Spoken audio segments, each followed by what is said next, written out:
Secretary, SBIOA, to release the documentary CD to the distinguished guests.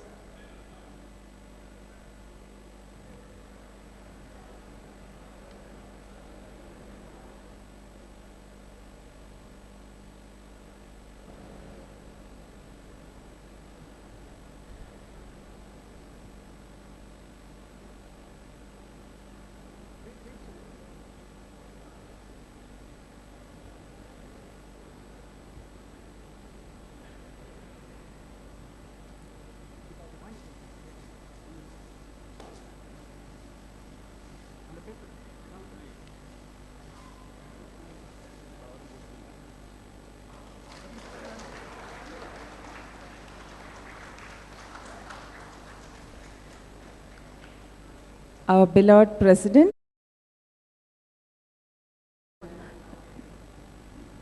Comrade D. Thomas Franco Rajendra Dev, General Secretary, SBIOA, receiving the CDs.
We now request our President, Comrade A. Krishnan, to proceed to this dais. And also we request our beloved General Secretary, Comrade D. Thomas Franco Rajendra Dev, to adorn the stage. A big round of applause, please.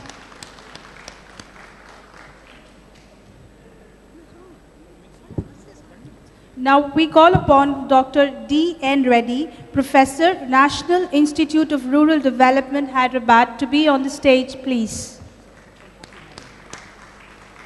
Thank you, sir.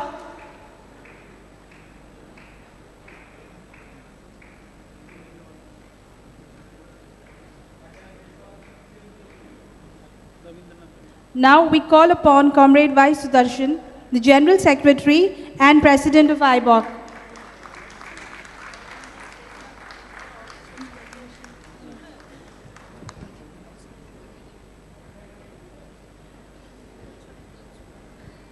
Shri Sudarshan, All India State Bank of India Officers Federation General Secretary is on the stage now.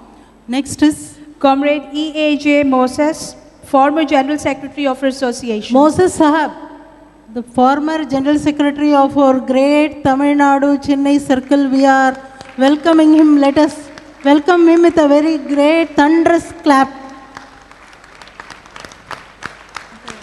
Now We request Comrade Ram Kumar Sabapati, the Joint General Secretary, All India State Bank Officers Federation, and the General Secretary of Mumbai Circle, who is also the guest of honor.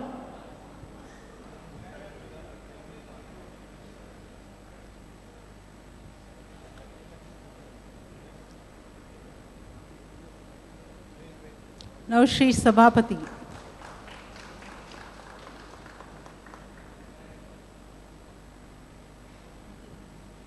Comrade M. Balakrishnan, our former General Secretary. M. Balakrishnan, our General Secretary, former General Secretary of Chennai Circle. Sir, we welcome you with great pleasure. Now he is going to the stage, our Mr. Balakrishnan, M. Balakrishnan, former General Secretary.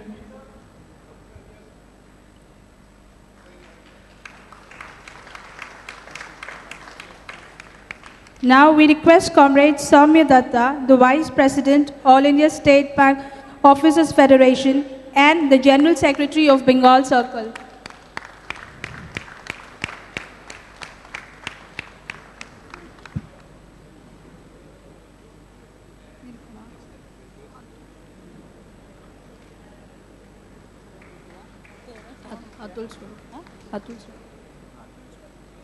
Now we request Comrade Atul Swarup, the Vice President, All India State Bank Officers Federation, and the General Secretary of the Lucknow Circle.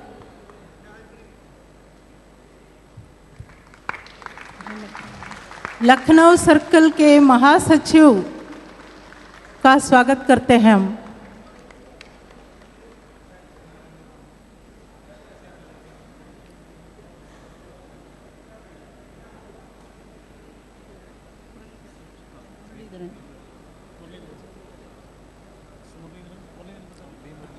Shri Comrade Muralidharan ji from our Kerala Circle.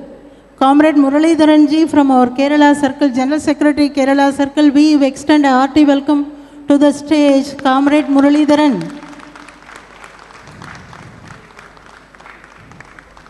Murali Cheta, Swagatam. Next. Comrade Jacob M. Panikar, the President, Kerala Circle. Jacob Saab, Comrade Jacob Panikar M. Jacob Saab. Comrade Panikar M. Jacob.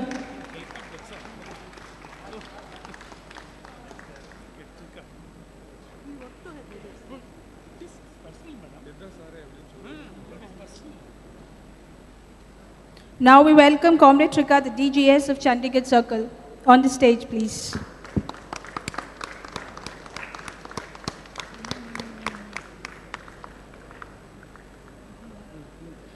Now we welcome Comrade Dharmaraj, our former General Secretary, on the stage, please.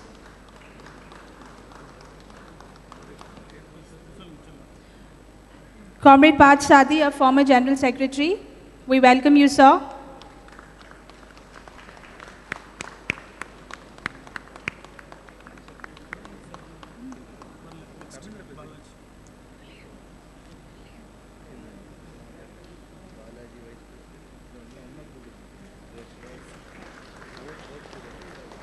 Now we welcome Comrade R. Balaji, the Vice President of SBOA IOACC, and Comrade K. Bhavani Shankar, the Treasurer of our association.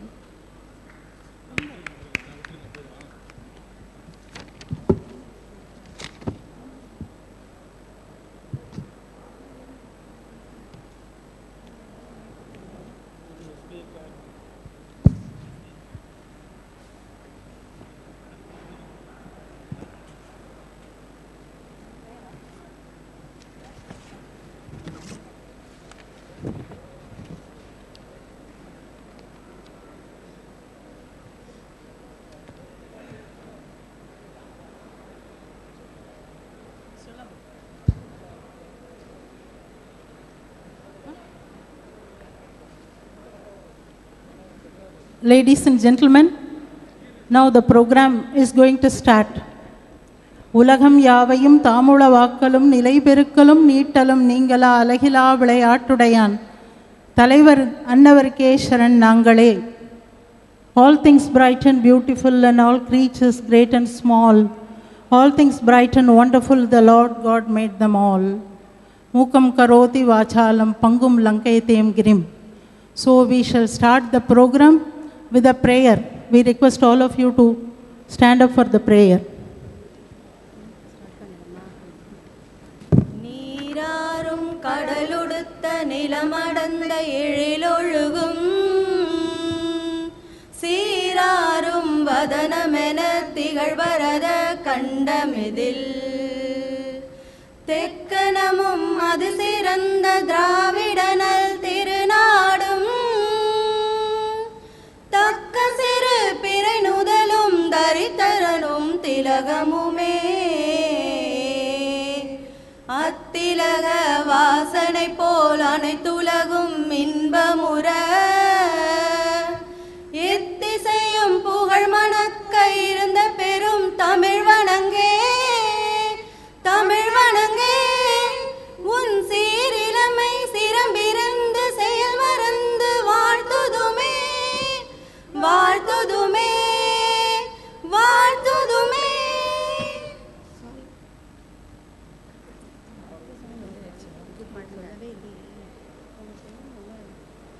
Number 8 is an important number. 8 is an important number. Ashtalakshmi, Ashtadiggaja. So 8 hours is an important statement. So now our friends will sing the 8 hours song. If you know the song, you can also join with them. 8 hours song presented by our friends. We Comrades. mean to make things over. We are tired of toil for naught, but bare enough to live upon and never enough for thought. We mean to make things over. We are tired of toil for naught, but bare enough to live upon and never enough for thought. We want to feel the sunshine. We want to smell the flowers. We want to feel the sunshine. We want to smell the flowers. We are sure that God has willed it, and we mean to have it us. We are sure that God has willed it, and we mean to have it us. 8 hours for work, 8 hours for rest, 8 hours for what we will. 8 hours for work, 8 hours for rest, 8 hours for what we will. We mean to make things over. We are tired of toil for naught. We are sure that God has willed it, and we mean to have it us. We mean to have it us. We mean to have it us. Thank you very much, madam. 8 hours for work, 8 hours for sleep, and 8 hours for what we are. இது ரொம்ப அழகானது. So we thank all, each and every comrade who gave this opportunity to sing this song. 8 hours to sleep, 8 hours to be what we are. Thank you, each and every comrade, people who retired, everyone. Thank you so much, sir. Now, as per our tradition, we are going to start the function with the lighting of Kuttuvilakku. Tamasoma Jyotirgamaya, Asatoma Satvamaya, Mrityoma Amritangamaya. விளக்கேற்றி வைக்கிறேன் விடிய விடிய எரியட்டும் நடக்க போகும் நாட்கள் எல்லாம் நல்லதாக நடக்கட்டும். We request all the dignitaries on this dais for lighting the lamp.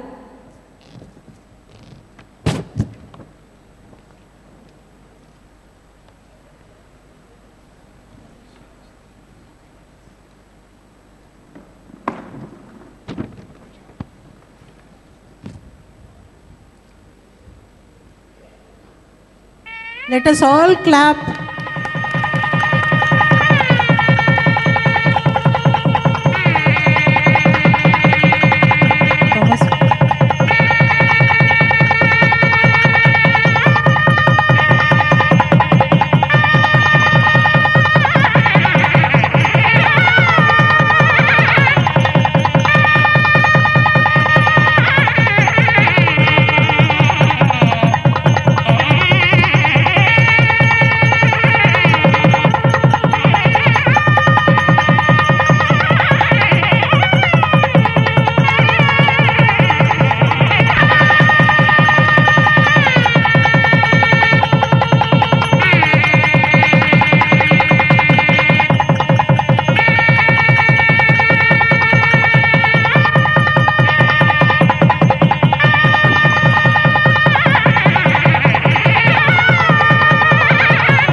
Thank you, luminaries. Now we request Comrade A.V. Joseph, the Regional Secretary of Module 1, to deliver the welcome address, please.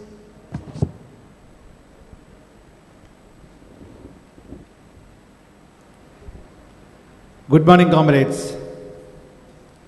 Respected President of our mighty association, Comrade A. Krishnan, our beloved General Secretary, Comrade Thomas Franco Rajendra Dev, our guest, Dr. D.N. Reddy, Professor, National Institute of Rural Development, Hyderabad, Shri P.S. Prakash Rao, our Chief General Manager, Srimati Vijay Lakshmi Manelka, GM Network 1, Shri G. Ravindranath, General Manager Network 2, Vibrant General Secretary of our Federation, Comrade Y. Sudarshan, former General Secretaries, Comrade E.A.G. Moses, Comrade M. Balakrishnan, Comrade M. Dharmarajan, Comrade Parthasarathi, all our former presidents, presidents and general secretaries from other circles, former office bearers, executive committee members, and above all, my dear members of SBIOA. We all have assembled here today at this temple of learning built by our visionary leaders to celebrate the Golden Jubilee celebration, a landmark achievement for any organization. At the outset, I would like to extend to you all a warm Golden Jubilee greetings. I feel honored, elated, and privileged to welcome you for the Golden Jubilee celebration of our mighty association, State Bank of India, Officers Association, Chennai Circle. As true nationalist and proud citizen of this mighty nation, first and foremost, we extend our Independence Day greetings to all of you. Our bank, the State Bank of India, has grown magnificently over the years. It has outperformed and outpaced every other player, not only in the banking industry and also in the whole financial sector, by offering multitude of services with latest technology. It is thereby carved a niche in the international arena by upgrading and updating with the state-of-art applications, so say at least.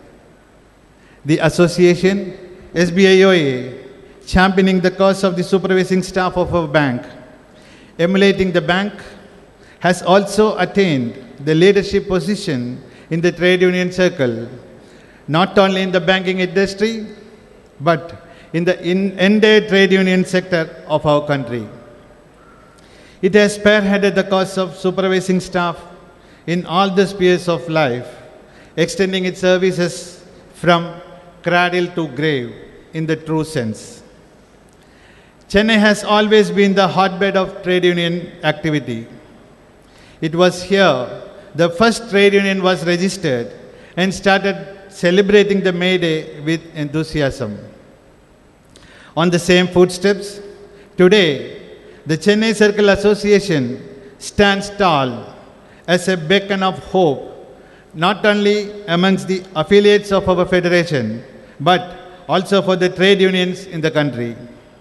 The sinister efforts by the authorities to deny the basic rights of the trade union, to register protest by holding demonstration, and to stop the checkoff were thwarted by the honorable courts, which upheld the democratic rights.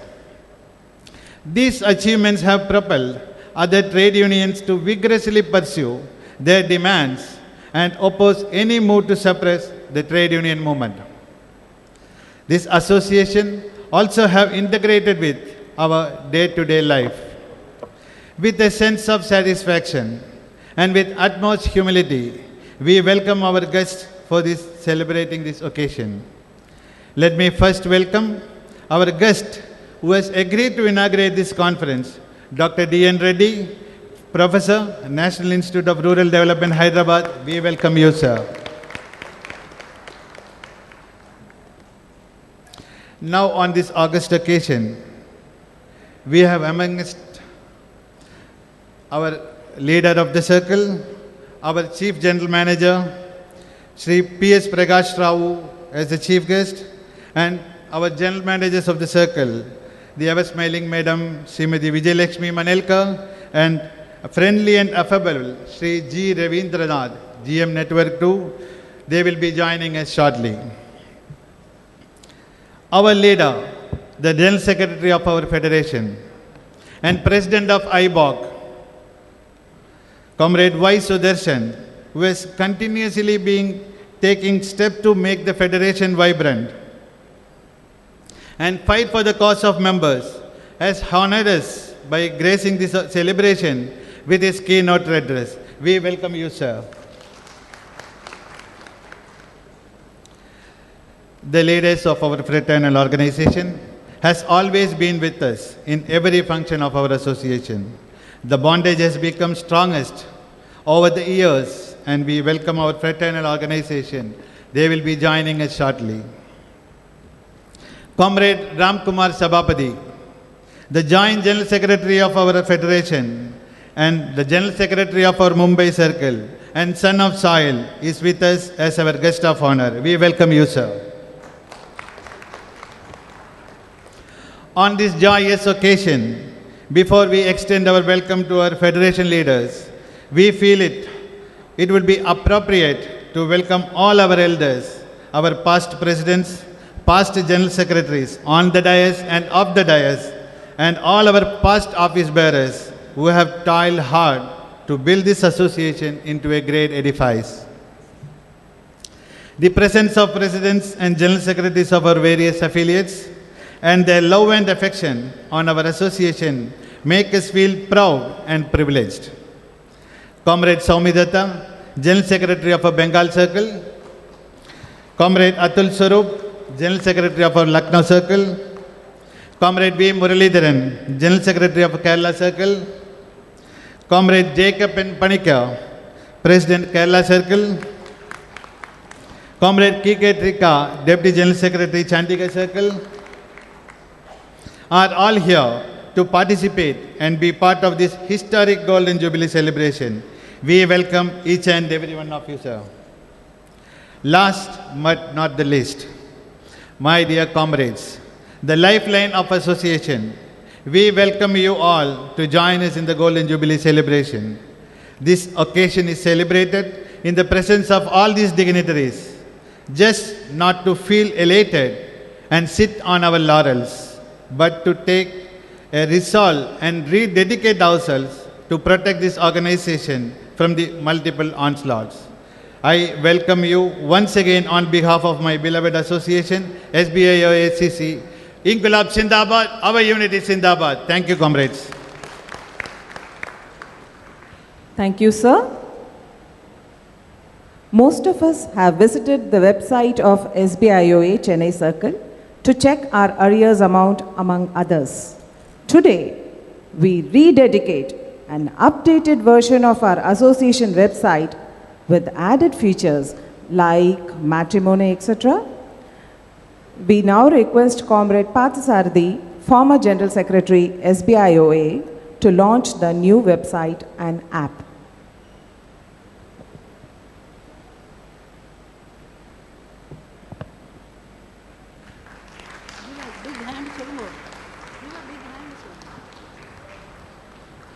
Give a big hand, comrades. This is our new website. So many things are going to be added, which will be useful for your day-to-day life also. Thank you very much, sir.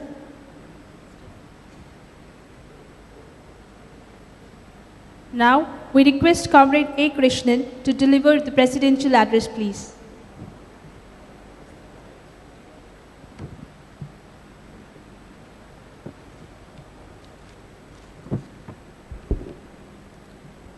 Very good morning, everybody, and happy Independence Day.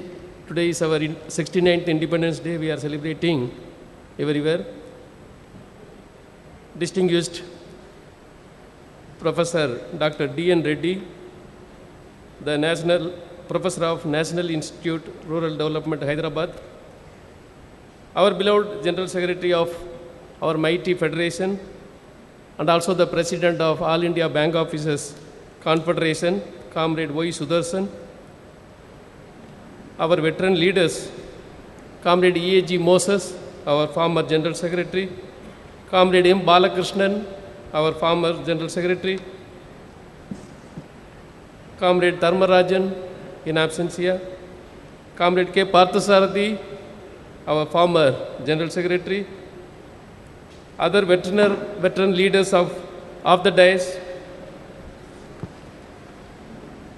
Comrade Ram Kumar Sabapati, Joint General Secretary of our Federation and General Secretary of our Mumbai Circle Association, Comrade Soumya Datta, our General Secretary of Bengal Circle Association, Comrade Adil Swarab, General Secretary of our Lucknow Circle Association, Comrade Panikar, President of our Kerala Circle Association, Comrade Muralidharan, the newly elected General Secretary of our Kerala Circle Association, Comrade Trikka, the Deputy General Secretary from our Chandigarh Circle, distinguished guests, our beloved General Secretary and the President of our All India State Bank Officers Federation, Comrade Thomas Prango Rajendra Dev, my colleague, executive committee members of our Chennai Circle Association,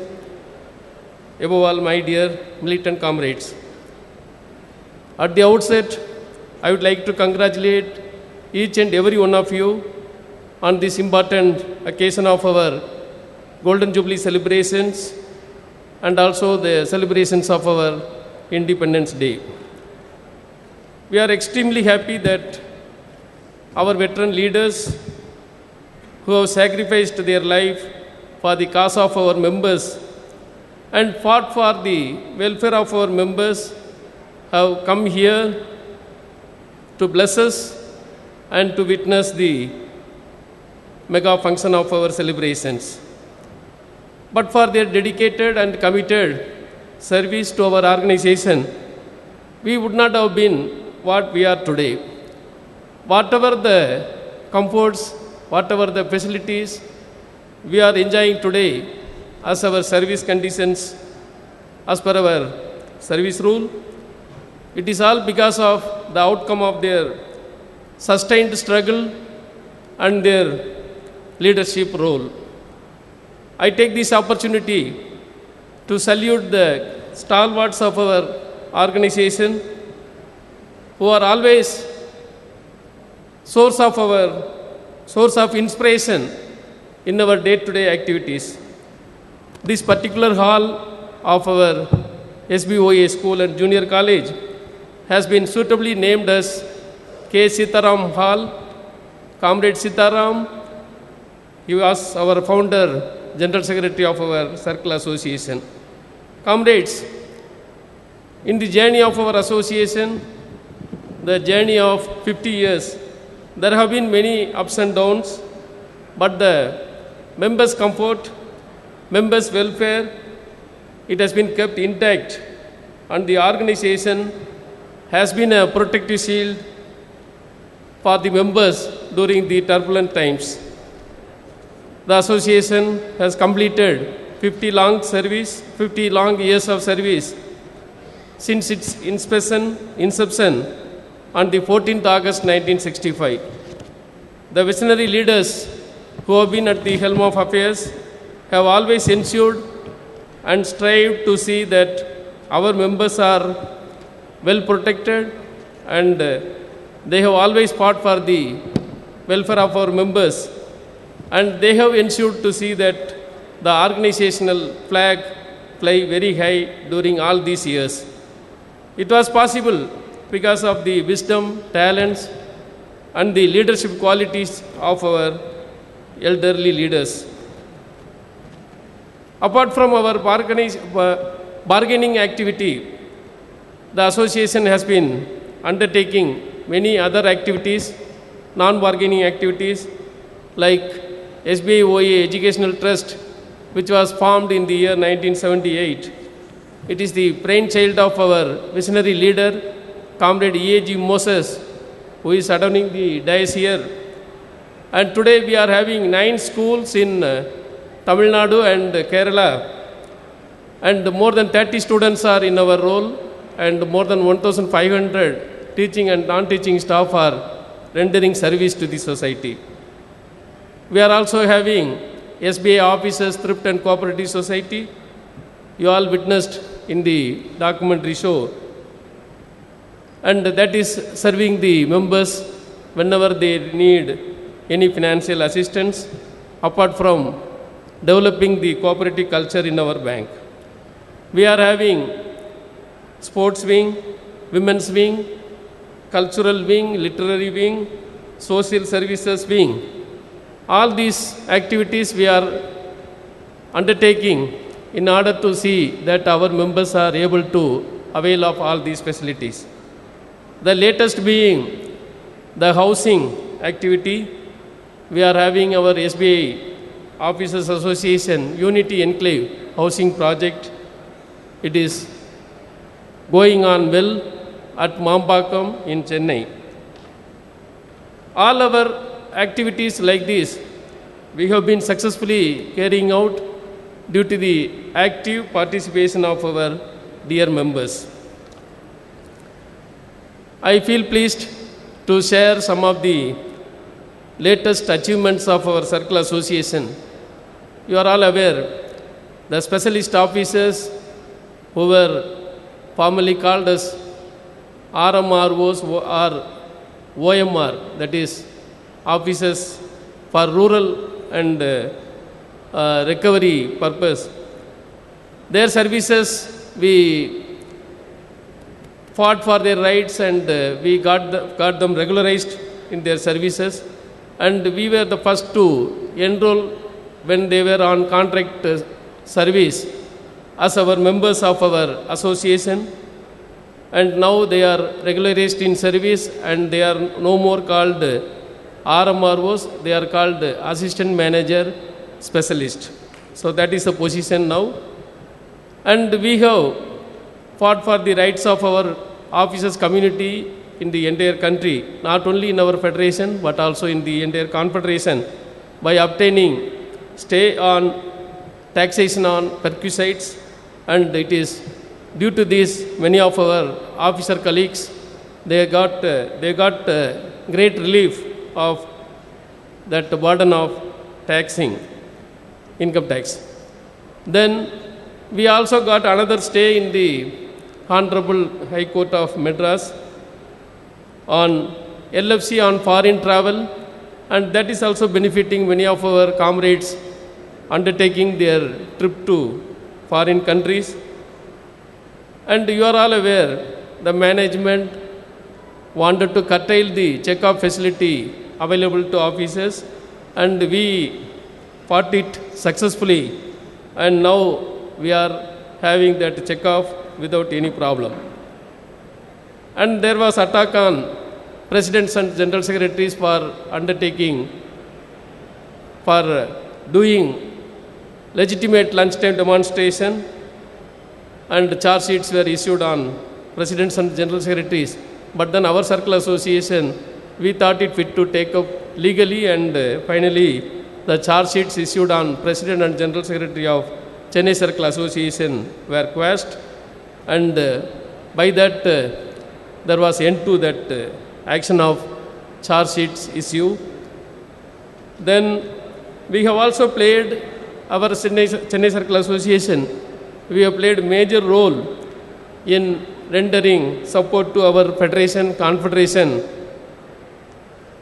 by giving them feedback, suggestions and various circular instructions in the matter of achieving the enhancement in our housing loan limit, and finally we got the best of the housing loan for our members in our bank. That is because of the circulars which were available in various other public sector enterprises. Our General Secretary, Comrade Thomas Franco, he took a lot of initiatives, hard work to get those information, and he supplied to our Federation General Secretary, and we achieved that enhancement. And now, due to that, many of our members are able to take part in this Unity Enclave housing project, and they have availed the loan, and it is successfully carried out. Our persistent demand, yet another demand which is close to our hearts, that is 5 days week. We want every Saturday and Sunday to be holidays, and for that we have been fighting all along. And again, due to Mr. Franco's efforts, he collected all sort of information globally, nationally, wherever the Saturdays off are given. He collected information, and he gave all support to our hard-working General Secretary of our Federation.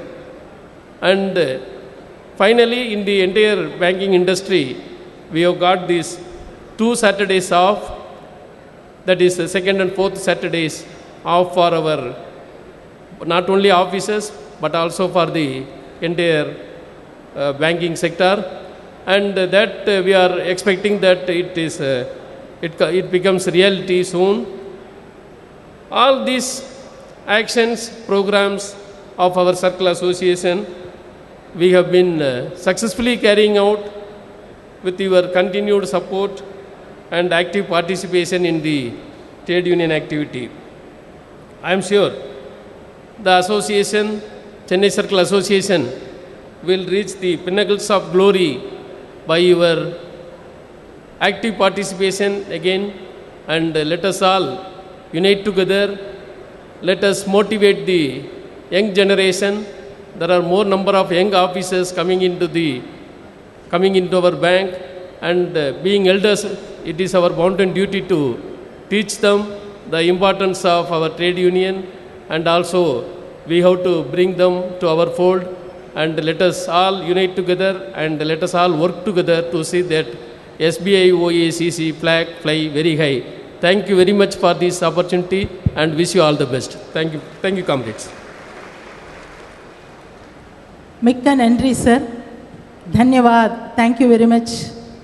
And as you said, whatever enjoyments we are having today, it is only because of the sacrifices made by our former people, former general secretaries, former presidents, former leaders, and former comrades. There is a saying in Hindi, Tune tinka tinka chunukar nagari ek basai. You built the nest for us, and we are all safely living. Thank you very much, sir. And now, as the famous poet Ralph Waldo Emerson put it, the purpose of life is not to be happy. It's to be useful, honorable, to be compassionate, to have it make some difference, that you've lived and lived it well. கொடுத்ததெல்லாம் கொடுத்தான், அவன் யாருக்காக கொடுத்தான்? ஒருத்தருக்காக கொடுத்தான், இல்லை ஊருக்காக கொடுத்தான். We have always believed in the adage, service before self, and to live up to it, today we are contributing our might to the charitable trust called Little Drops, another one called as Anbu Malar. A few words about Little Drops. It is a public charitable trust which was founded nearly 2 decades ago. It runs a home for the aged and the destitute with over 600 inmates in 4 locations. They also run the Little Angels nursery and primary schools. They also have an orphanage home which houses 32 children and a rehabilitation center with 13 families. It also has the proud privilege of a self-sustaining project called The Trash and the Treasure. Ladies and gentlemen, please put your hands together and welcome our guests on stage. I request Comrade PPS Murthy, General Secretary of All India State Bank Pensioners Federation, to kindly come and hand over this check on behalf of us. Little Drops, அதாவது சிறு துளிகள் எனப்படுகின்ற இந்த சேவை நிறுவனம் வயதானவர்களுக்கும் ஆதரவற்றவர்களுக்கும் மிகச்சிறந்த சேவையை பணியாற்றி வருகின்றது. இதில் நாமும் இணைய இன்று ஒரு அழகான வாய்ப்பு. திரு மூர்த்தி அவர்கள், காம்ரேட் மூர்த்தி செக்கை வழங்குகின்றார். நாம் அனைவரும் இணைந்து செயல்படுவோம். Thank you, sir.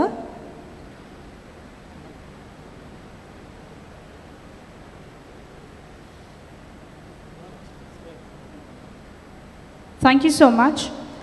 Anbu Malar is yet another organization which has been in the service of mentally retarded children since the year 2002. They have 110 mentally challenged children who are located in 2 units in Chennai. Apart from special education, they also provide necessary medical support, physiotherapy, speech and occupational therapy, and vocational training. They also provide children free food and accommodation. The students under the daycare are given free pickup, drop, and other transport service as well. We are indeed proud to be associated with them. I request Comrade Bala Subramaniam, our former president, to kindly come and hand over the check.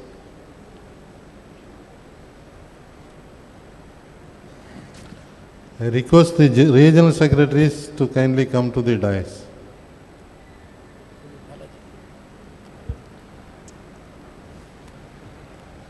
Ladies and gentlemen, please put your hands together and welcome Anbu Malar on stage.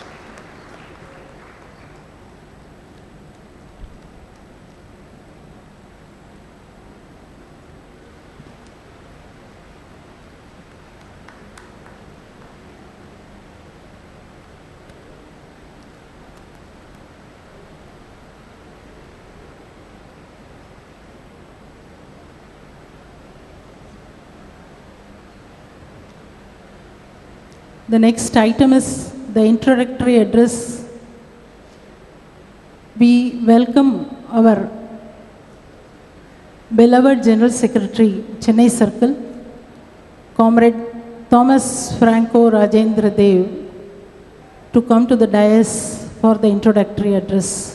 நமது மதிப்பிற்கும் மரியாதைக்கும் அன்பிற்கும் பாசத்திற்கும் உரிய திரு Thomas Franco Rajendra Dev அவர்கள் மேடைக்கு வந்திருக்கின்றார். Introductory address.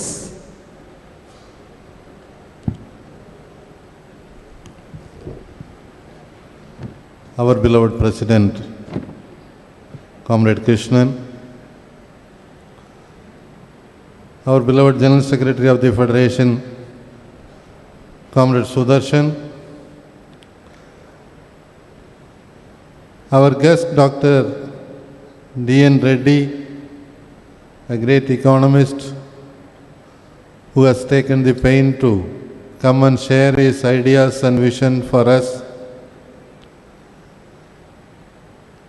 The elders, the former leaders on the dais and off the dais, and my dear members of the SBIOA family. I am really honored that on this 50th year, I am the General Secretary of the Federation and I could organize this function. Today, if we are standing here in this great edifice, which recently in one of the meetings, one of the speakers called this is a temple for education. It is because of the hard work, the sacrifices of our elders who had that great vision, who had struggled a lot. When there was no right available, that time they gathered together and snatched away the rights from the management. So I salute the comrades who have toiled day and night for this, making this organization a strong and vibrant organization. I salute all of them. Let us give a big clap to them. Comrades, 50 years is a long journey, but I will be very brief. Our Chief General Manager and GMs will be joining us. The Managing Director was here, so they had to attend the flag hoisting by them. So they are on the way. When we look at these 50 years of the globe, tremendous changes have taken place. I would like to just touch upon some of the major changes which has created a new world, the globalized world. One is the liberalization of trade. There was a general agreement on tariff and trade, which through an understanding was created into a World Trade Organization, saying that you cannot keep on negotiating bilaterally, you have to come under the one banner of WTO so that you can trade between the countries easily. But unfortunately today, after so many years, we are once again going for bilateral relationship, bilateral agreements with United States, other countries, and you are seeing that our Prime Minister is half of the time running around the world to see that bilateral agreements are signed. So that WTO created so much of change, but it did not bring us the benefits which was promised. Today we don't have a free movement of labor. If that happens, our country will be more advantageous. Then during this period, there was this great Vietnam War, where for the first time in the history, the United States had to retreat. They tasted a loss and they had to withdraw themselves. And a small country, Vietnam, which was shattered through bombings by United States, today it has come up, it has become a vibrant economy. The so-called East Asian miracle, the East Asian countries have started playing a crucial role in the development of the world. And today, China, the BRICS, Brazil, Russia, India, China and South Africa have come together, and we have started a BRICS bank which is going to create an alternative to the World Bank and the International Monetary Fund. Liberation of Bangladesh was another historic event in which for the first time our country, which never had a history of aggression, never had gone on a war with other countries, for the first time they had to intervene in Pakistan and create this country called Bangladesh, which today is still struggling with its economy and fights within the political parties there. Then in the 1970s there was oil price hike which shattered the economy of many countries. The Organization of Petroleum Exporting Countries, they became a conglomerate and they started dictating the prices.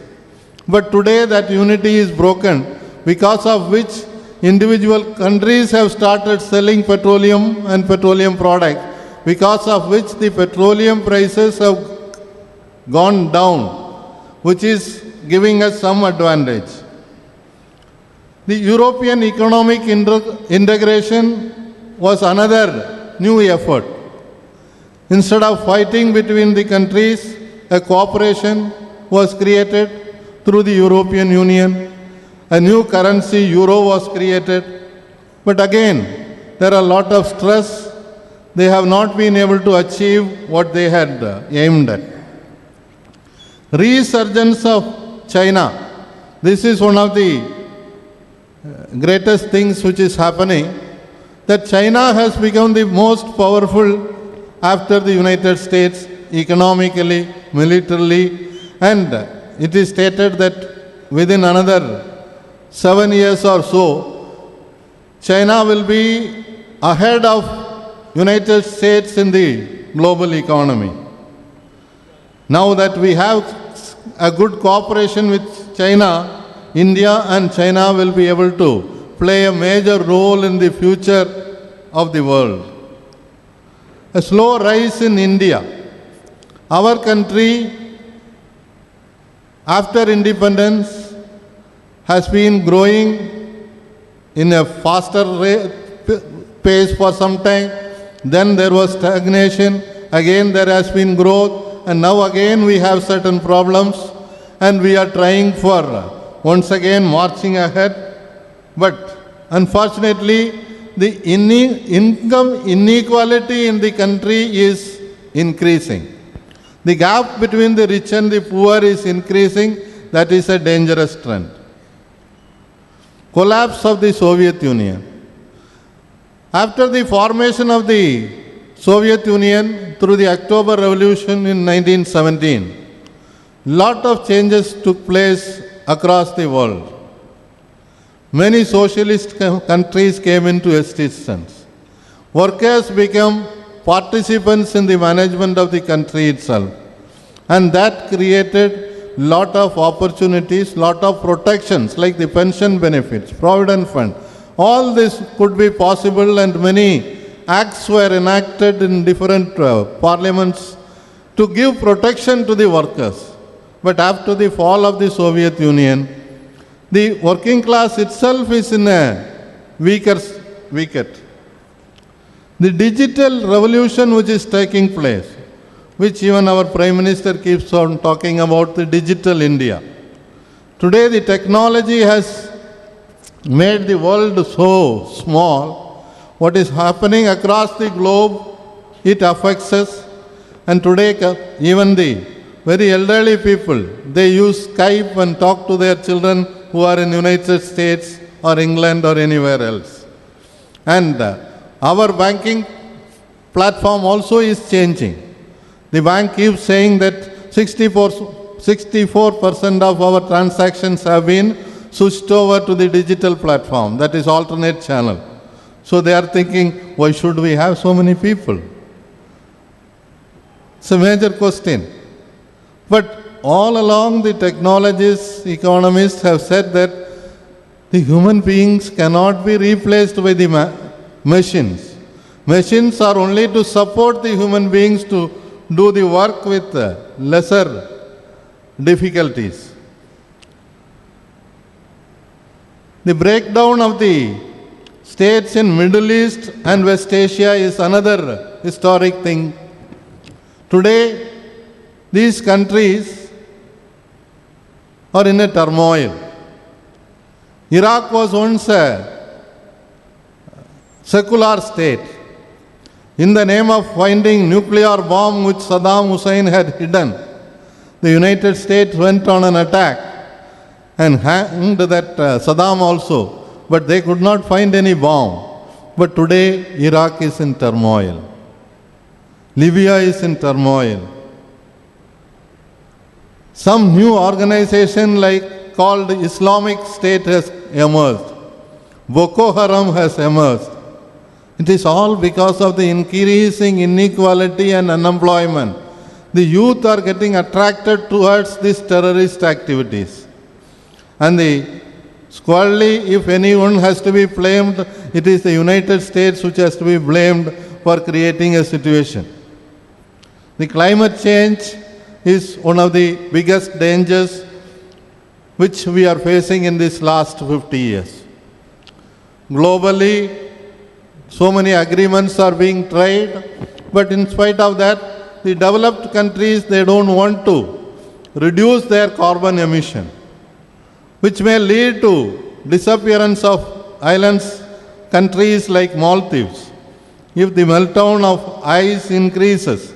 So climate change is another major challenge which we are going to face, and these are all the major developments in the last 50 years.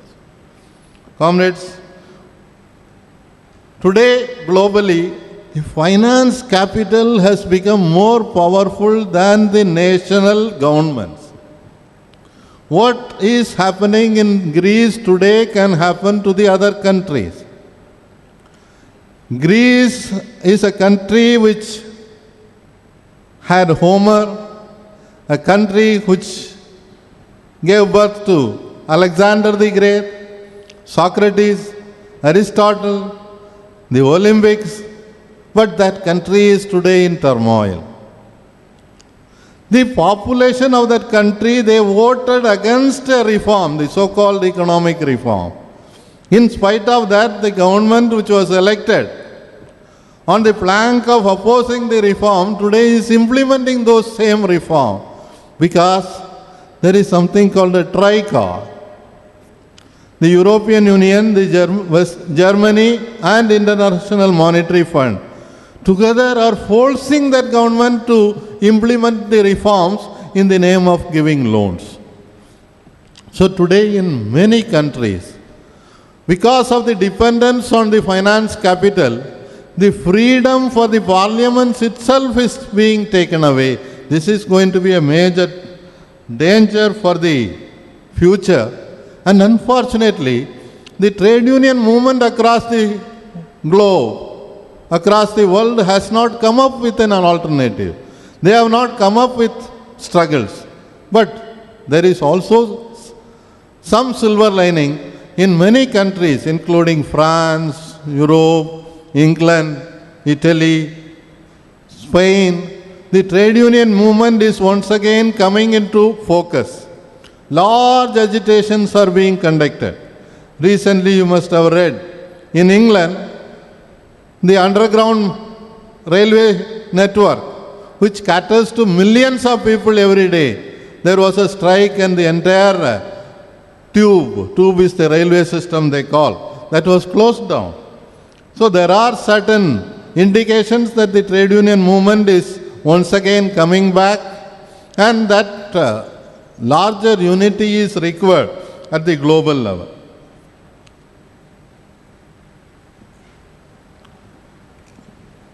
Comrades, we are also celebrating the 69th Independence Day today. When our forefathers were fighting, that time they gave us certain promises. It was briefly mentioned in his speech by Pandit Jawaharlal Nehru in his address to the nation on 14th August 1947 in the midnight, where he mentions that future is not one of ease or resting, but of incessant striving, so that we may fulfill the pledges we have so often taken, and the one we shall take today. The service of India. The service of India means the service of the millions who suffer. It means the ending of poverty and ignorance and disease and inequality of opportunity. But where are we today? One of these major consultancy firms, Credit Suisse, has published a book called Global Wealth Data Book 2014, where the statistics they have given, 1% of the Indians, they own 49% of the personal wealth. 10% of the Indians who are rich, they own 84% of the personal wealth. And 20% of our population, they do not have access to education even today. And you have seen recently a socio-economic census being released, which says that among the rural, even today 30% of the rural poor, they are landless. They don't have any place to stay. And 26% of our population is still living under the so-called below poverty line. It is a dangerous tendency. If these things have to improve, the banks have to be there. Public sector banks have to be there. In 1969, nationalization took place. You know the background. The banks were only catering to their own families and rich people. So Madam Indira Gandhi announced nationalization. 14 banks were first taken over. Apart from State Bank of India, which is in the public sector from 1955, lot of schemes were launched. And today, this country's development depends on the public sector banks. Today, if we could open 10.65 crores of Jandan account, 8.43 crores of Jandan accounts were opened by the public sector bank. But unfortunately, we have a chief economic advisor who was imported from abroad, Mr. Aravind Subramaniam. He makes a statement on the celebration day of nationalization on the anniversary. He gives a press statement that the nationalization was a historic blunder. So where we are heading to? In the name of Gyan Sangam, at Pune, all our public sector bank chairmen were called to interact, to lay a road map for the future of the banking system in the country. Unfortunately, the advisors were foreign consultants. McKinsey's team, McKinsey companies, people were there even in every study group. The PowerPoint presentations were prepared by them, but presented by the public sector chairman. And in that itself, one thing was accepted, that even today, it is the public sector which is commanding the economy of this country. 77% of the deposits, 78% of the advances, 82% of the branches is under the public sector banks. But unfortunately, after that, the recommendation says that the public sector banks, they are not doing well, so they should be privatized. And today's newspaper, I don't know how many of you have read, the finance minister and the minister of state for finance, they addressed a press conference yesterday. For your information, I would like to share with you that the minister of state for finance, Mr. Jayant Sinha, was an employee of McKinsey & Co. for 12 long years before he took over as finance minister. And now they go by the recommendations of these consultants, and they have announced a scheme called Indradhanush. Indradhanush was for a great war. But in the name of this Indradhanush, they are saying that immediately the government's shareholding is going to be transferred to some company called Banking Investment Company, which will be later converted into a bank's board bureau, which will decide who has to be chairman of the banks. It will have a committee of 6 people.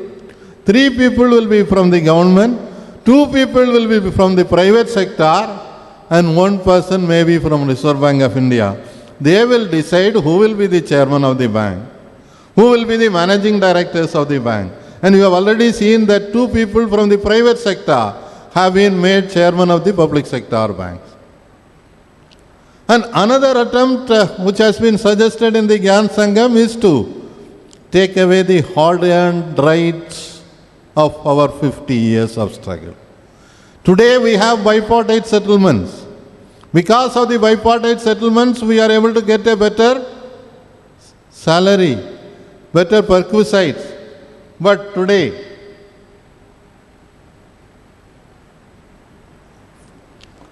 unfortunately, there is a suggestion, recommendation which Finance Minister is very particular to follow. That is, put an end to industry-wide settlements. There should not be any negotiation between UFBU and IBA. You go for bank-level settlements, discuss with your associations, unions if there are any, and insist on a variable pay and cost to company, which we can never accept. So there are great challenges. And I will end with one of the biggest challenges we are facing in our bank. Comrades, today manpower shortage is our biggest problem. Today, in the last 4 years, I did an analysis of our balance sheet and the annual reports of last 4 years of State Bank of India. 2011 March and 2015 March, our deposits have gone up by 57%. Our advances have gone up by 62%. Our gross profit has gone up by 58%. But our staff strength has come down by 4%. In last 4 years alone, our strength has come down by 9,565. In the same period, when I do an analysis of the other banks, in ICICI it has gone up by 15,000. In HDFC it has gone up by 20,000. In Bank of Baroda it has gone up by 9,900. In Punjab National Bank it has gone up by 8,000. Even the small Canara Bank it has gone up by 2,500. Whereas ours it is coming down. And in our circle,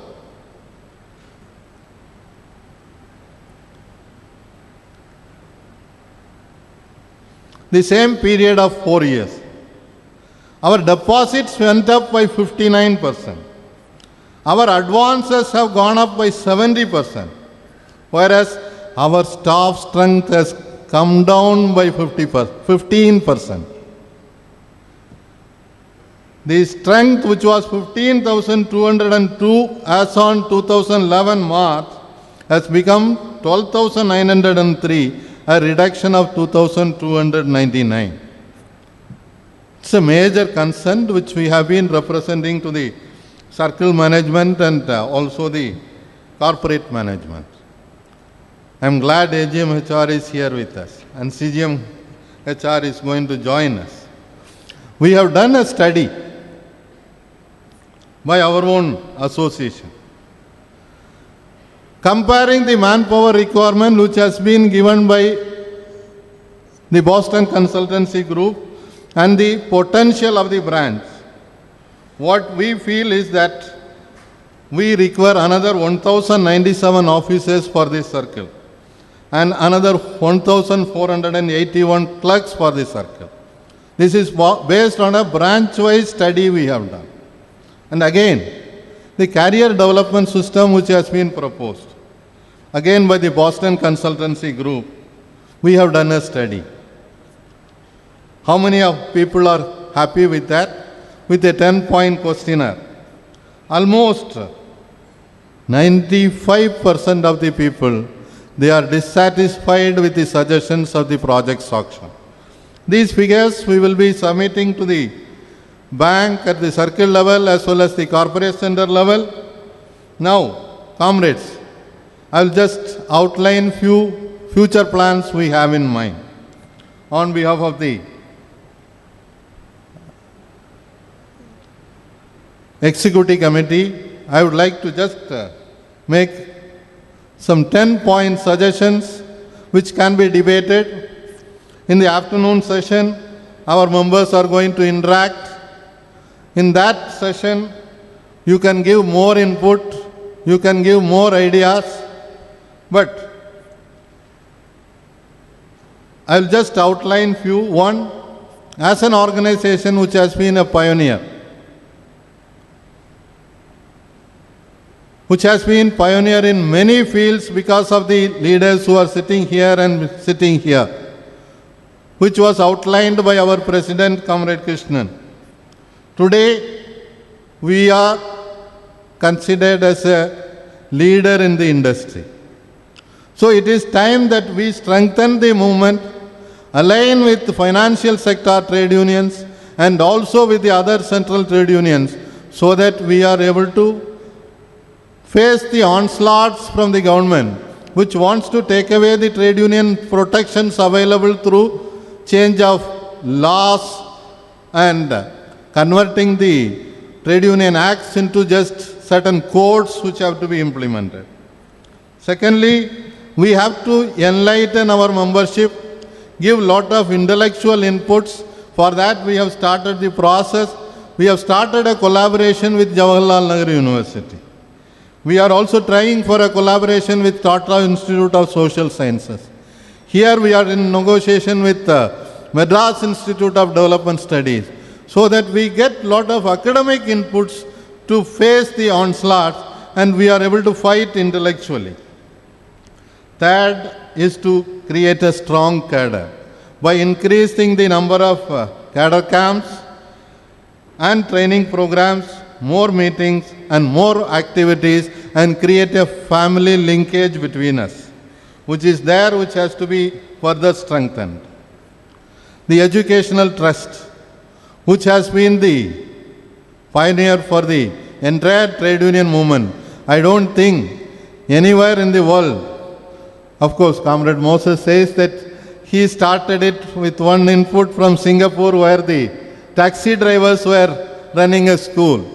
But I don't think today anywhere in the world we have such a network of educational institutions being run by a trade union. Today 9 schools, 30,000 children, 1,500 teachers.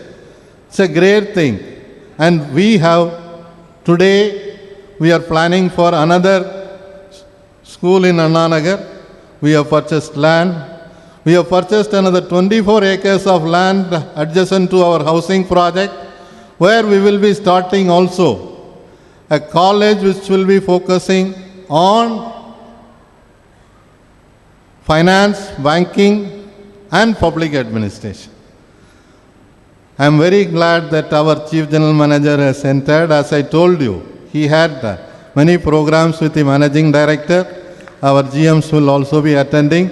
Let us give a very good big clap for our Chief General Manager for gracing this occasion.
I will also welcome Mr. Ravindranath, our GM Network 2, and Madam Vijayalakshmi, GM Network 1, who have spared their time on this holiday to greet us and also give their future vision for the bank as well as for the association. So going ahead. So we are going to start a college as well as a school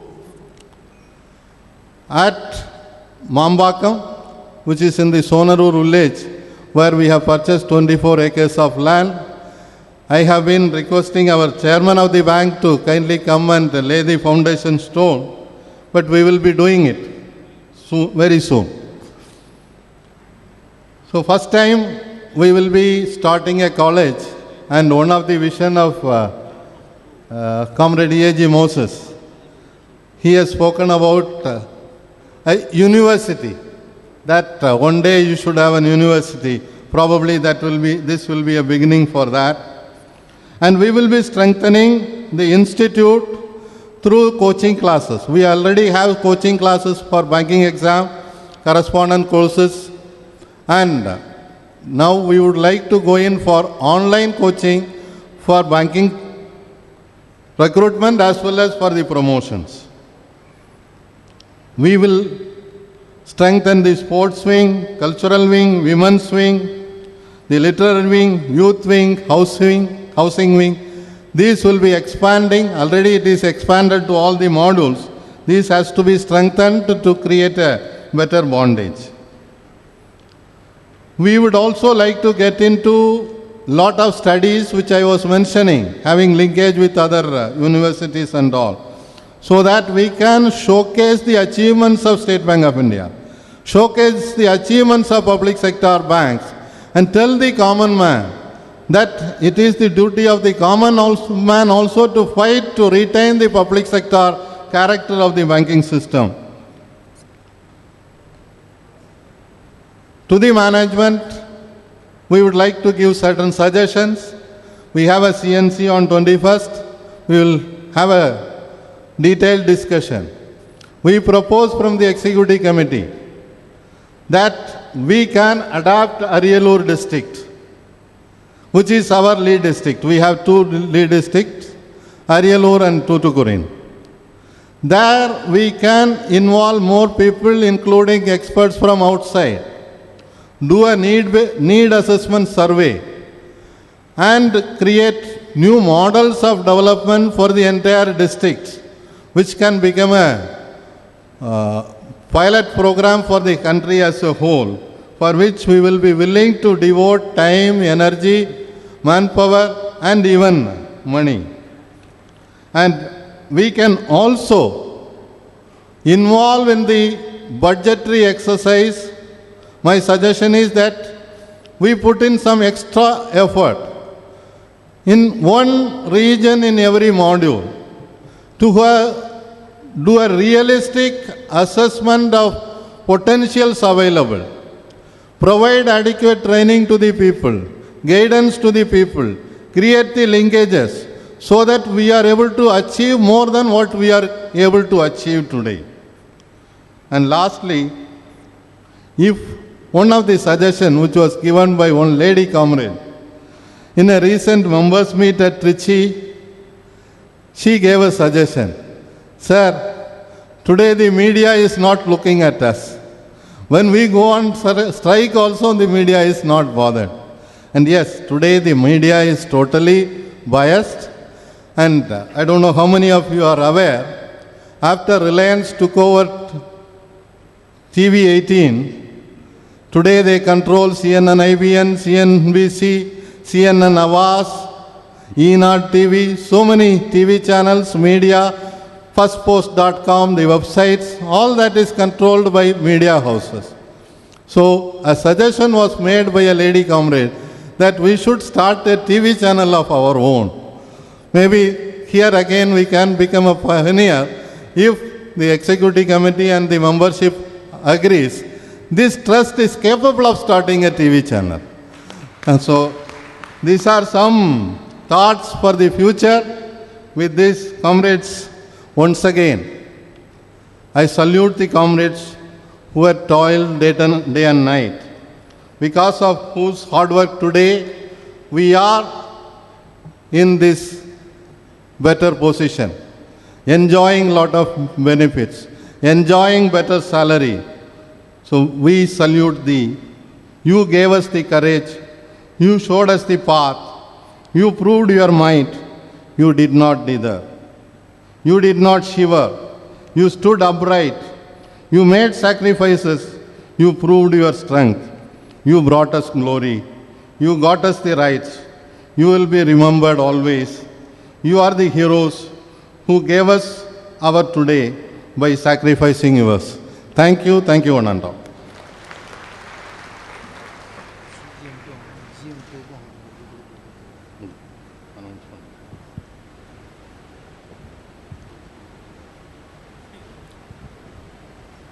Thank you so much, sir. We once again welcome our beloved Chief General Manager, Shri Prakash Rao, beloved General Manager Ravindranath ji, or Madam Vijayalakshmi Manekal ji.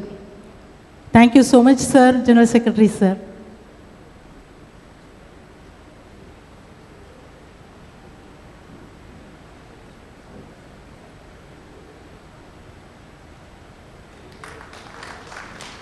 We extend a hearty welcome to you, sir.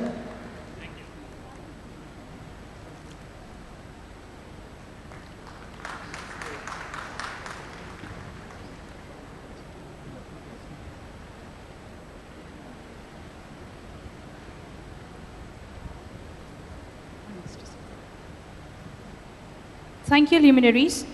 Moving on, we would like to have the inaugural address by Dr. D.N. Reddy, who is the Professor, National Institute of Rural Development, Hyderabad. He's donned multiple roles, and he's also a visiting professor at Institute for Human Development, New Delhi, a national fellow at ICSSR. His areas of specialization include political economy development, agrarian studies, labor economics. He is also the former president of Indian Society of Labor Economics. We are indeed privileged to hear from you, sir.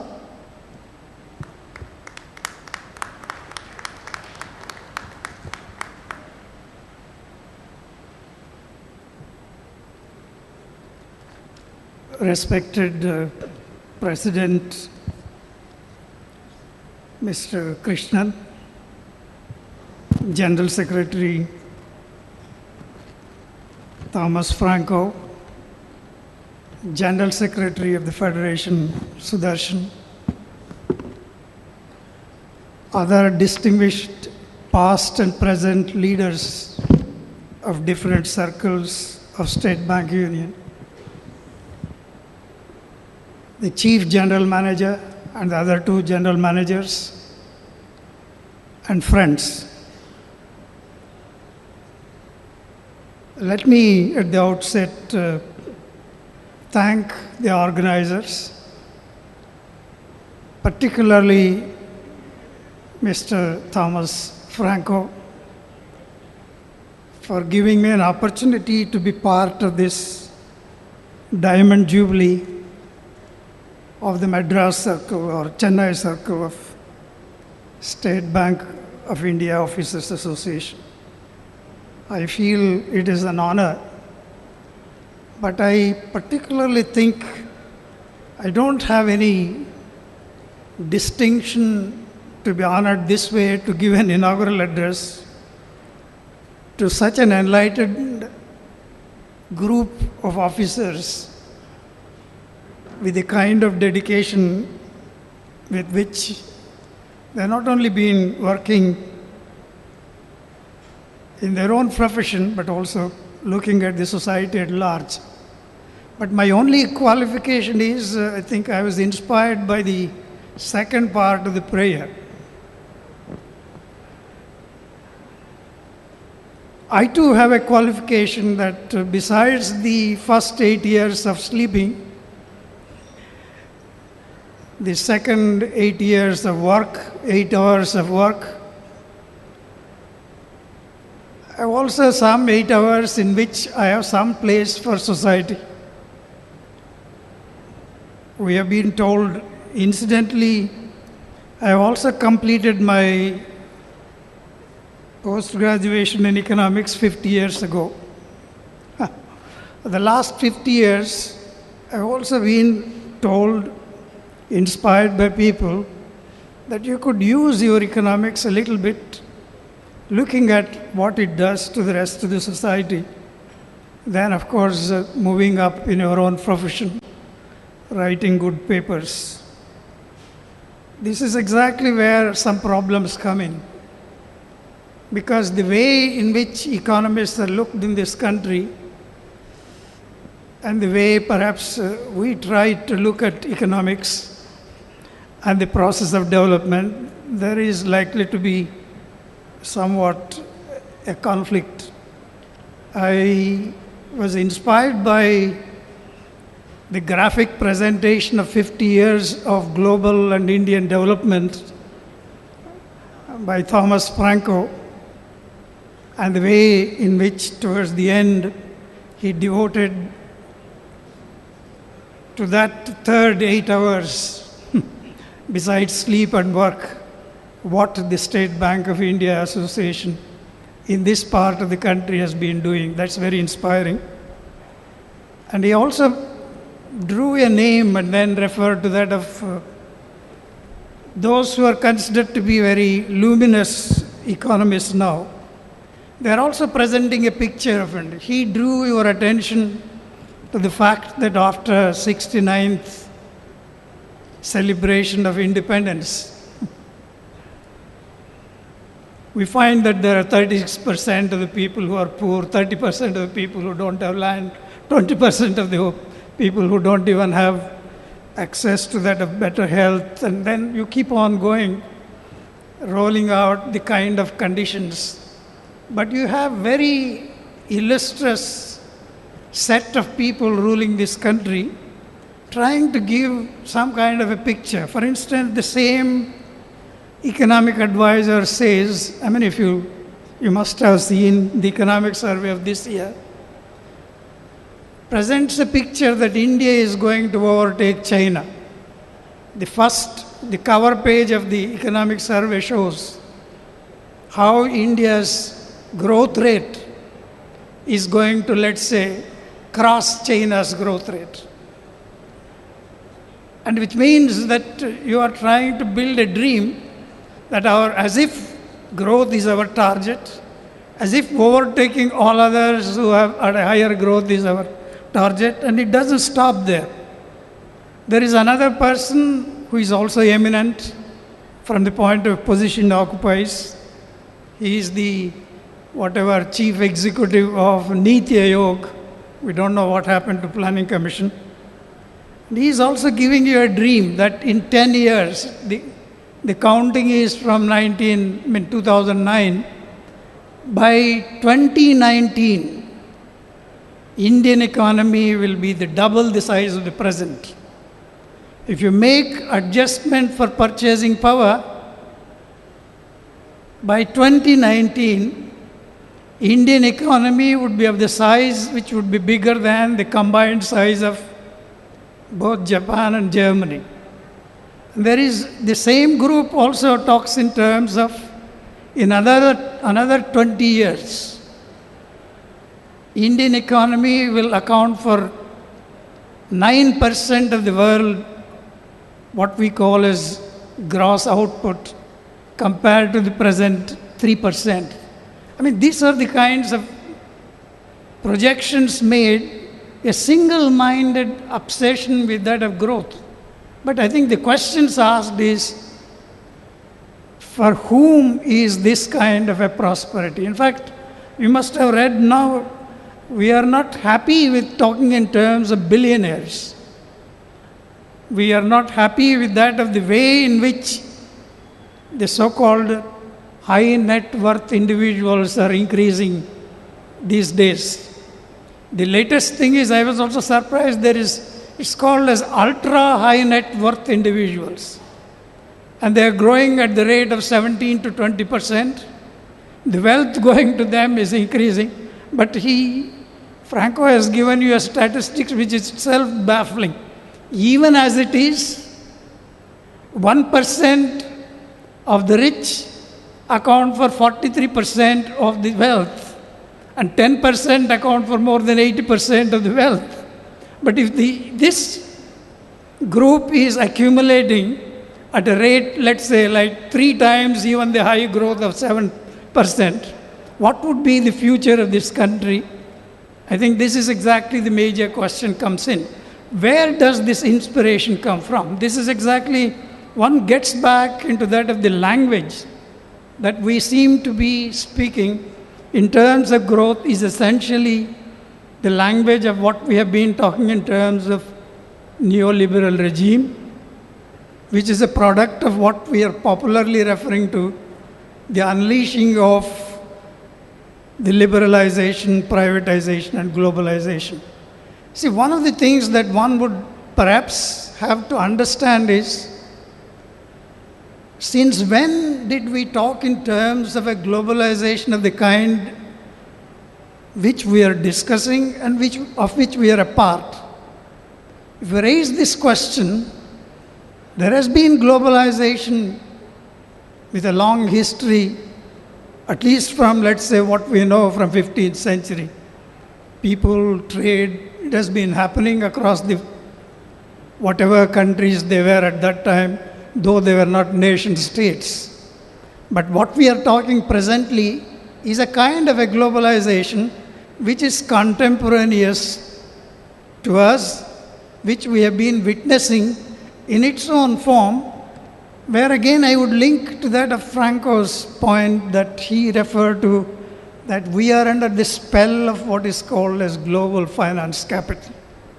Since when did global finance capital come to dominate the rest of the world?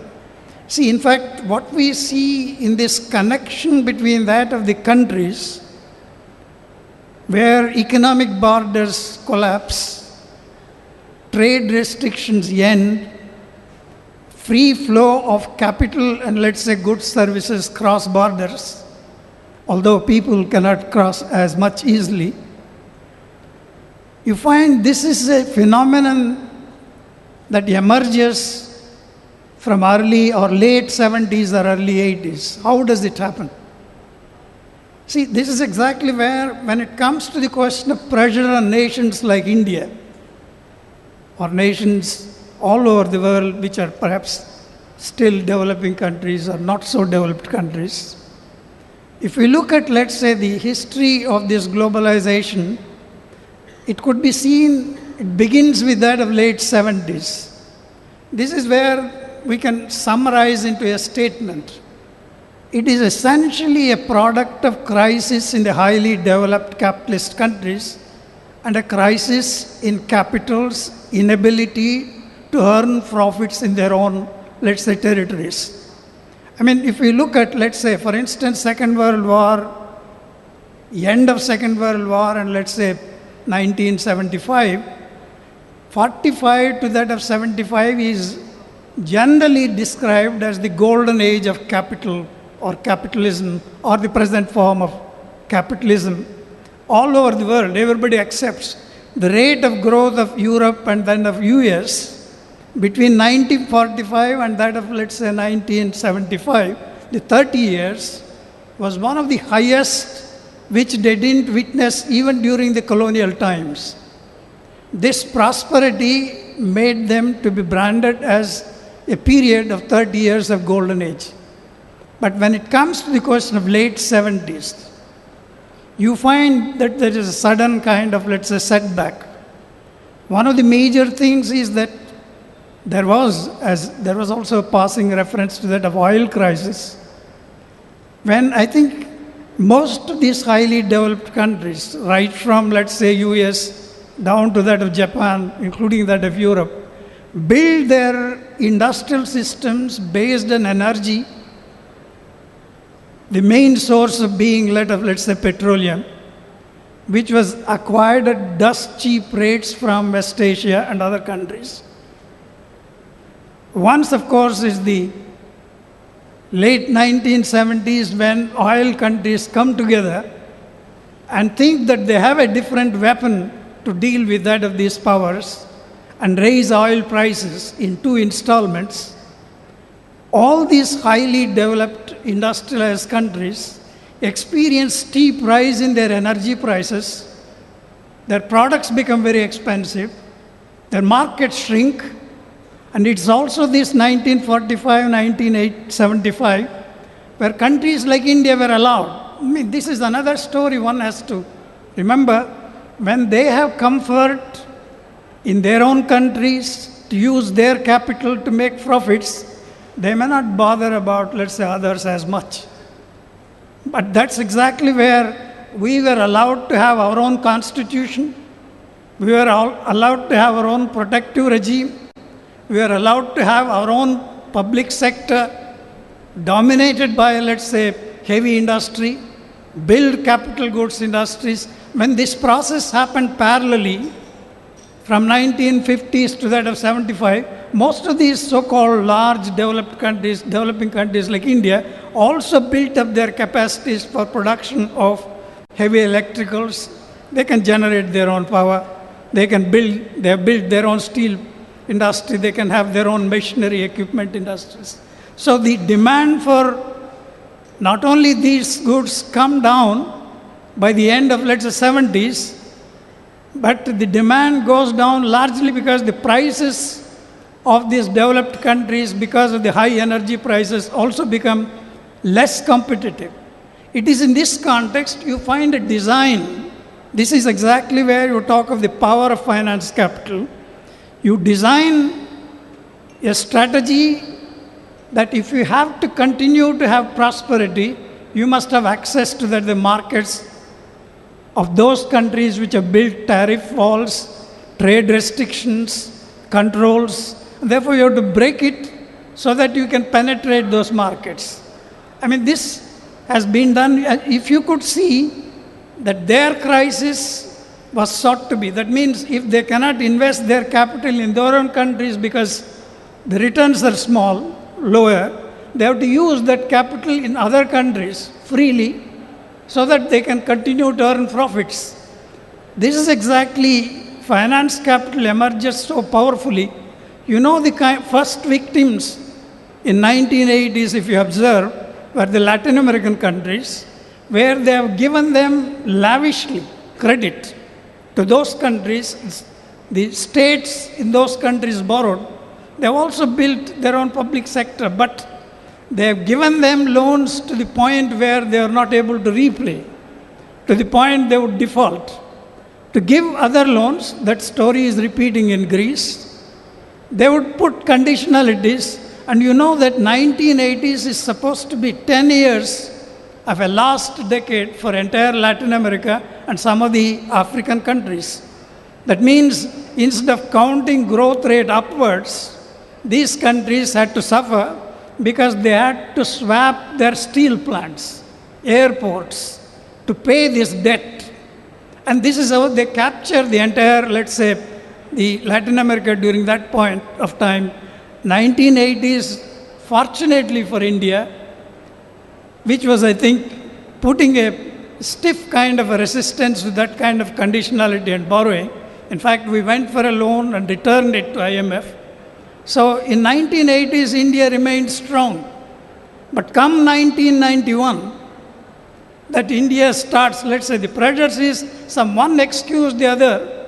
You have to open up Indian market, which is one of the largest markets. You must find profitable kind of, let's say, avenues. This is how we enter the era of so-called finance, liberalization of trade, and of course capital flows is more important kind of a dimension. In fact, they've pushed even in 90s. The Latin Americas in 1980s. In 90s, all of us have heard about the Asian crisis. 1997, the kind of loans they gave to that of East Asian countries, particularly countries like Indonesia, where I think they have borrowed cheap and started investing on long-term projects, the whole thing collapsed. And I think that story is repeating in infrastructure loans in India.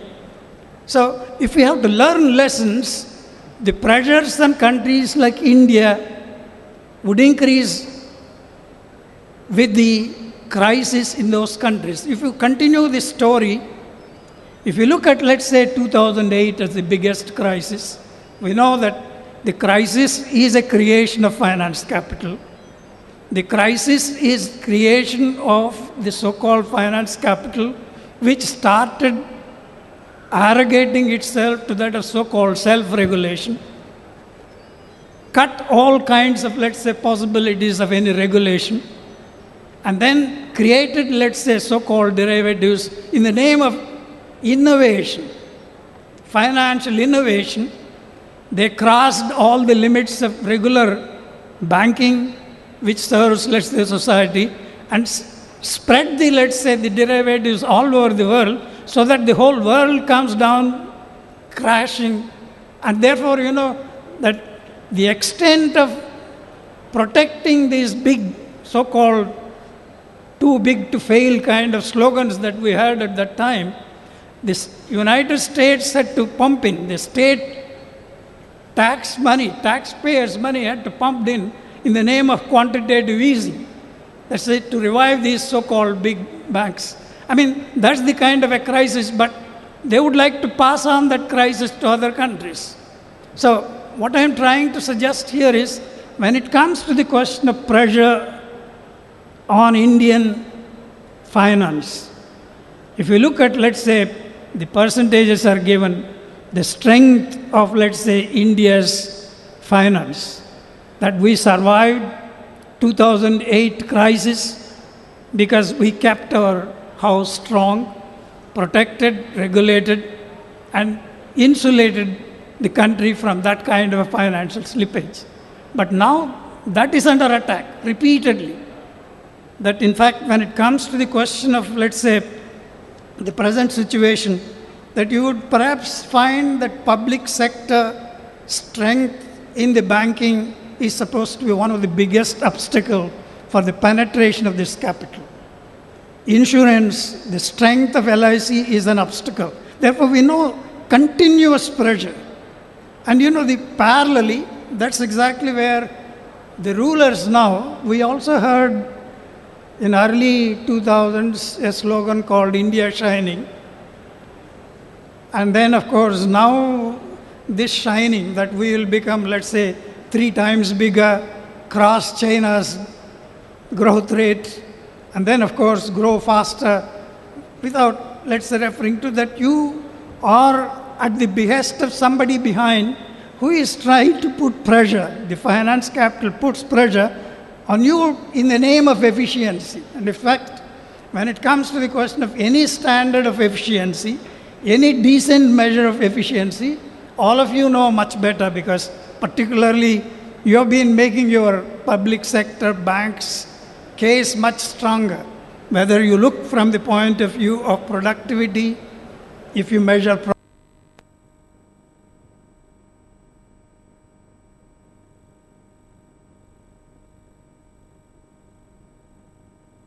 regulation, when we talk in terms of banking, one must distinguish bank or finance, bank, including that of insurance. It has a larger social purpose.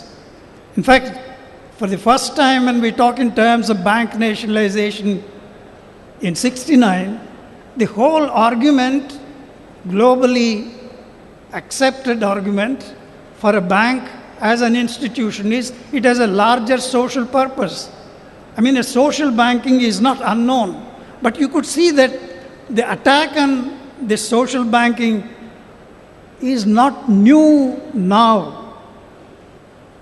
It has started in the early phases of what we are referring to globalization. If you look at, let's say, the whole of Europe, we talk of Europe as social Europe. It's not merely in terms of social protection, also in terms of the role that banks played there and lived there, and in fact the way in which they attacked European banks. I'm talking about public sector banks in Europe. Systematically reduce them into that of some kind of, let's say, secondary position or no position at all. For instance, in Europe, where some of the countries had a strong tradition of banking being seen as a public purpose activity, where major banks were the public sector, were made to fall in line and privatize their banks. Ironically, the European Bank for Reconstruction and Development, which played a critical public purpose role in the reconstruction of the war-torn, Second World War-torn Europe, assumed the role of privatization in the last, that is, I think, 80s of globalization power. And then in 1970s, majority of the bank sector assets were public sector assets in France, in Germany, and of course in Italy. From 1980 onwards, this is the context I am saying, it is coming in here. It's not our own, let's say, only thing is the state that rules falls in line with that of neoliberalism.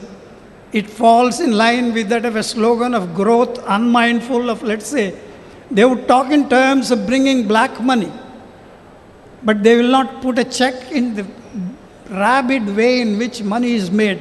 Black money is not a stock, all of you would know. Black money is an everyday flow. So what is the story that you are telling as if the whole of the country are a set of fools? You are saying that there is somewhere black money, you will get it. And you have been talking about it for 10 years. I keep black money there and wait for you to take it. And now you bring a law saying, announce it. And then we give, let's say, fine and concession. See, it's all, black money is generated every day. One of the blatant things, their own party, the present ruling party at the center, their own dominant leader, has written extensively about what this participatory note does without KYC. Even for a small fellow who came here, he must have KYC but not, let's say, participatory notes. The huge kind of transactions, you can move anywhere without your face, make money and take it away. And then the single-minded obsession of a country of India's stature, with that of seeing the stock market as an indication of the performance of the entire country, protecting inflows, you protect so-called, even let's say, the so-called participatory notes. And then to attract money, you go to the extent of, let's say, reducing corporate tax, which is one of the lowest. And then, of course, in the name of, let's say, reducing what is called as left and right. See, the way in which systematically even tax mobilization is reduced. Even in 2009 and 10, if you look at, let's say, our tax GDP ratio, for the first time, our direct taxes exceeded that of, let's say, indirect taxes. There is every possibility of moving forward. You bring in special economic zones, give left and right the kind of concessions, profit, tax holidays for profits. 5 to 6 lakh crores were given as concessions. Now, to say that we are going to restrict those concessions, you are going to reduce, let's say, the so-called corporate tax by 25%. So what India was about to cross 20% tax GDP ratio, now it comes down to that of 16%. So now what kind of game that we are playing? You are attracting foreign investment, that we have foreign institutional investment. Now they have combined the definition also. You don't talk in terms of, let's say, long-term industrial investment, but you come and go, make money, no restriction at all. No talk of, let's say, leave alone the so-called, let's say, participatory notes restriction. But no, there is a genuine kind of a demand. Many of the so-called European countries also have what is called as a Tobin tax, that's financial transaction tax.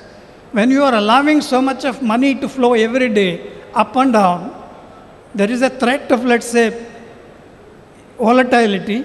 You could at least put, let's say, a 0.2% or 0.02%. No, none of these things are undertaken. Therefore, when it comes to, let me come back to that of, let's say, what they have done to European public sector banks. They have almost wiped them out. See, in fact, in Italy in 1992, banking was predominantly, even up to 1992, predominantly public sector. But I think by 2001, the share of public sector from 58 collapses into that of 10%. And in fact, when it comes to the question of assets as well, it was a huge kind of 50%, that it comes down to that of, let's say, 25%. And at the behest of dominant, all this is done by dominant financial interests, of course led by all these financial interests, mostly perched in the United States.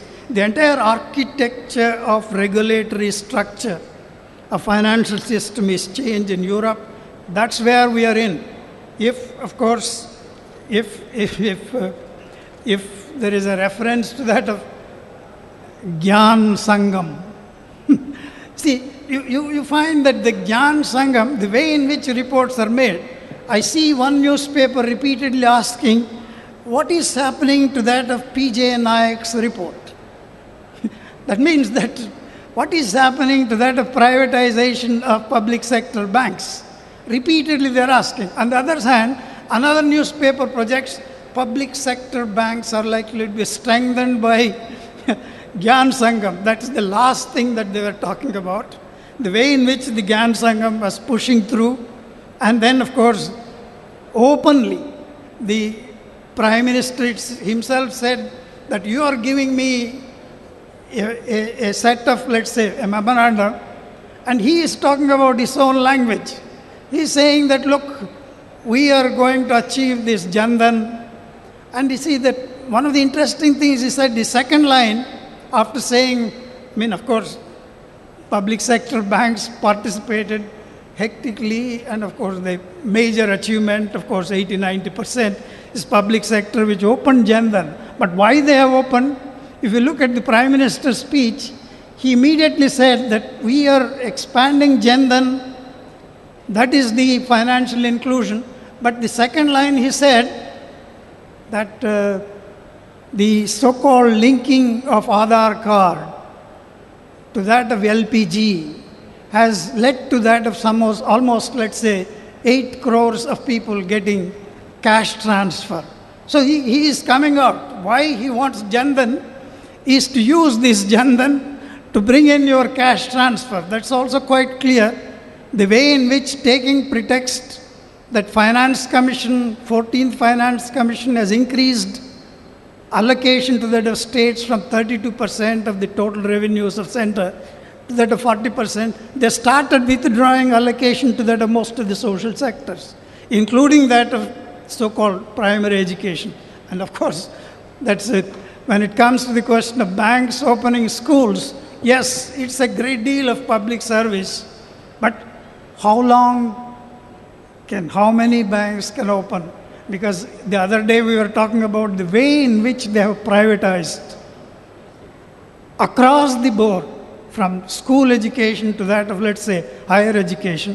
The worst is, of course, higher education. The worst is in this place, Tamil Nadu, Andhra Pradesh, Maharashtra, and Karnataka, because, see, the extent of professional education being privatized means commercialized is almost 83 to 85% in these states. But if that is happening parallelly, and if you look at, let's say, some of these states, every second school is international school. There is no regulation of fees, and there is closure of thousands of so-called government schools. I mean, if this were to be the situation, that you wouldn't perhaps, as a center, what is that center is doing? What is the RBI circular on priority sector? You add in priority sector, expand priority sector, by saying that, let's say, medium enterprises, and then, of course, add social sector under priority sector. And then social sector can, let's say, be given under priority sector 5 crores. What is the social sector? Schools, hospitals. That means, on the one hand, we have been thinking that the schools in the private sector are fleecing people, and then you make that as a priority sector, lend them under a priority sector base to the extent of 5-10 crores. This is outright kind of, let's say, and then, of course, even that priority sector. Now, the latest is, all of you know, you merge direct and indirect lending. When it comes to the question of, is there a time limit? You merge, let's say, the direct, indirect lending, and if you look at, let's say, the so-called indirect lending, see, the farmers are crying that they are not getting adequate loans, still they are dependent on non-institutional sources, including money lenders. Even the best of the places, they get, let's say, about 60-70%. But under this indirect lending, you include so-called input dealers, so-called sellers of, let's say, pesticides, fertilizers. Already they are the ones who are, let's say, lending to them and giving advice because extension has collapsed. But no, let me come back to that of, let's say, because I have to close somewhere. The slogan that public sector banks are inefficient, the kind of, let's say, report you generate through that of appointing someone like I don't have to talk to you about PJ Nayak, and then the kind of, let's say, onslaught on the banks, particularly last 2 years, showing infrastructure lending. Systematically, development banks have been closed. You have no alternatives developed for lending long term. And then you put your own political pressure on the banks to lend to that of, let's say, the so-called, let's say, infrastructure. One of the biggest, everybody, all of you would know what is infrastructure lending has done to that of banks, what you call as NPAs are stressed. Now, of course, they're talking about distressed kind of, let's say, assets. And then when it comes to the question of, again, you project as if the public sector banks are in this distress.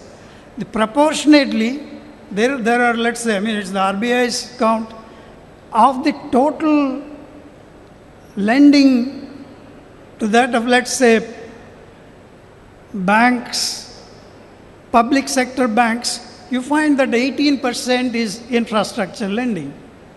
And if you look at, let's say, their distressed assets, 31%. Private sector banks are no different. You look at the statistics, they lend 8% to that of infrastructure. The distressed assets under infrastructure is again 18%.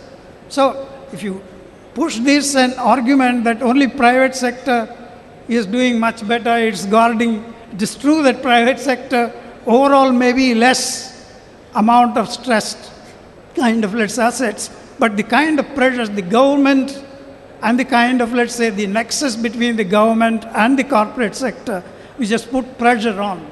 You have a lot of statistics on that. Therefore, on these scores, it's very, very clear. The design is to defame the public sector, which is very dangerous. No, I'm not talking about dangerous to that of, let's say, banking or public sector. It is dangerous to the future of the country.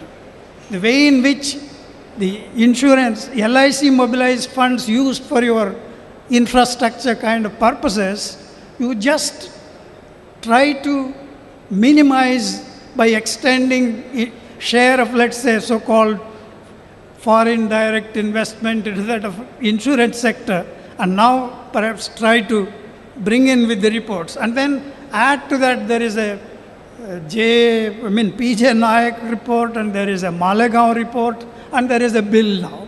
That bill keeps on coming. One member of the present ruling party, who was the chairman in the parliamentary committee, rejects the whole bill, and his son now, who is supposed to be coming through that of McKinsey or whatever experience, pushes again this bill. I mean, this present juncture is completely in the hands of, let's say, multinational finance. And therefore, when it comes to the question of regulatory concerns, I just close my talk by referring to some of these concerns which you are familiar. But I have to say this because the regulatory system put in place by the Reserve Bank. Now, of course, the Reserve Bank itself its own powers are under threat. As earnest and formidable reputation for its balanced approach and the pursuit of large public objective without compromising under the pressure from external forces. That is being forced to be compromised. Indian financial system has emerged reasonably unaffected by global financial meltdown, largely because of the regulatory system, which was able to check tendencies towards over-financialization in the name of innovative products. The genuine banking is social banking. Financial products, innovations is a very dangerous kind of a thing. A former governor of Reserve Bank who earned universal appreciation for his role as a chairman started referring to that during the difficult times, pointed out 3 areas of concern that he refers to that of, let's say, minimize the so-called financialization extensively, as perhaps we know by experience of the so-called United States or other countries. The second is confined to that of, let's say, decent basic banking and earning profits. Substantially, it is true, public sector earns profits even today through the difference between what they get out of, let's say, pay to deposits and earn out of, say, lending. That margin is very small, but that's how it should be. Even we talk of Glass-Steagall of post-depression in the United States, where the margin is supposed to be 1 to 2% maximum. I mean, that margin is maintained, but now no. Like any other profit-making institution, they are pushing banks also comparing with that of the private sector to earn. And then, of course, the shadow banking that is emerging. This is very well known. This is an area of concern where non-banking financial companies of all kinds are emerging. And then when it comes to the question of the shadow banking, the Reserve Bank itself refers to that of, let's say, there is no challenge to these banks. And when we bring in, now I think, see, why I say that there is external pressure, There is a OECD document reviewing Indian financial banking situation, and in fact, I quote this report of Organization for Economic Cooperation and Development. Is a club of rich countries. It observes, I quote, while public sector banks did appear sounder to the public during 2007-8 under the crisis period, due to implicit government backing, they ought to be privatized to improve their governance and minimize the recurrent needs of recapitalization. The remaining obstacles to new entry have to be reduced. Financial inclusion is an important priority. Their suggestion, you look at that. Restriction on microfinance should be avoided. The regulatory legal framework also needs to be overhauled. Consolidating diverse legislation, while such forms would improve financial sector efficiency, they would also likely to opening up to microfinance, it suggests, would lead to that of improvement in positive spillovers. You see, the same vein, the Reserve Bank of India conducted, there is something called as, let's say, Center for Advanced Financial Research under the Reserve Bank of India. It conducted a conference in collaboration with that of, let's say, OECD countries. See, you see this conclusion. In achieving the balance and including have-nots, that's the so-called financial inclusion, how do we ensure that regulation does not become repressive? We examine the difference between nudge and then push. Push is a strategy where hard targets are set and players are penalized. It is talking about regulation as penalization. The mandate to lend to the priority sector, including agriculture and weaker sections in India, is an instance of this kind of a regulation which leads to that a push. And the push is strategy, and then the nudge is strategy. They are referring to that of, let's say, microfinance is an answer. But anyway, I will not repeat this, but I will only try to close this. No? When it comes to the question of Indian experience,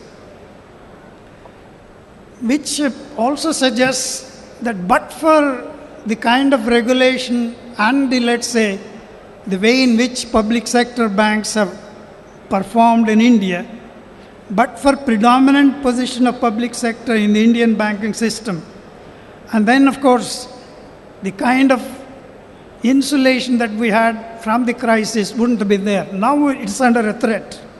The former governor of RBI at the time of global crisis, I quote again, stability was a byproduct of dominance of public sector in banking, not a product of regulation per se. Therefore, you can't regulate without public sector banks. If you have purely private sector banks, it will go the way in which the 2008 crisis happened elsewhere.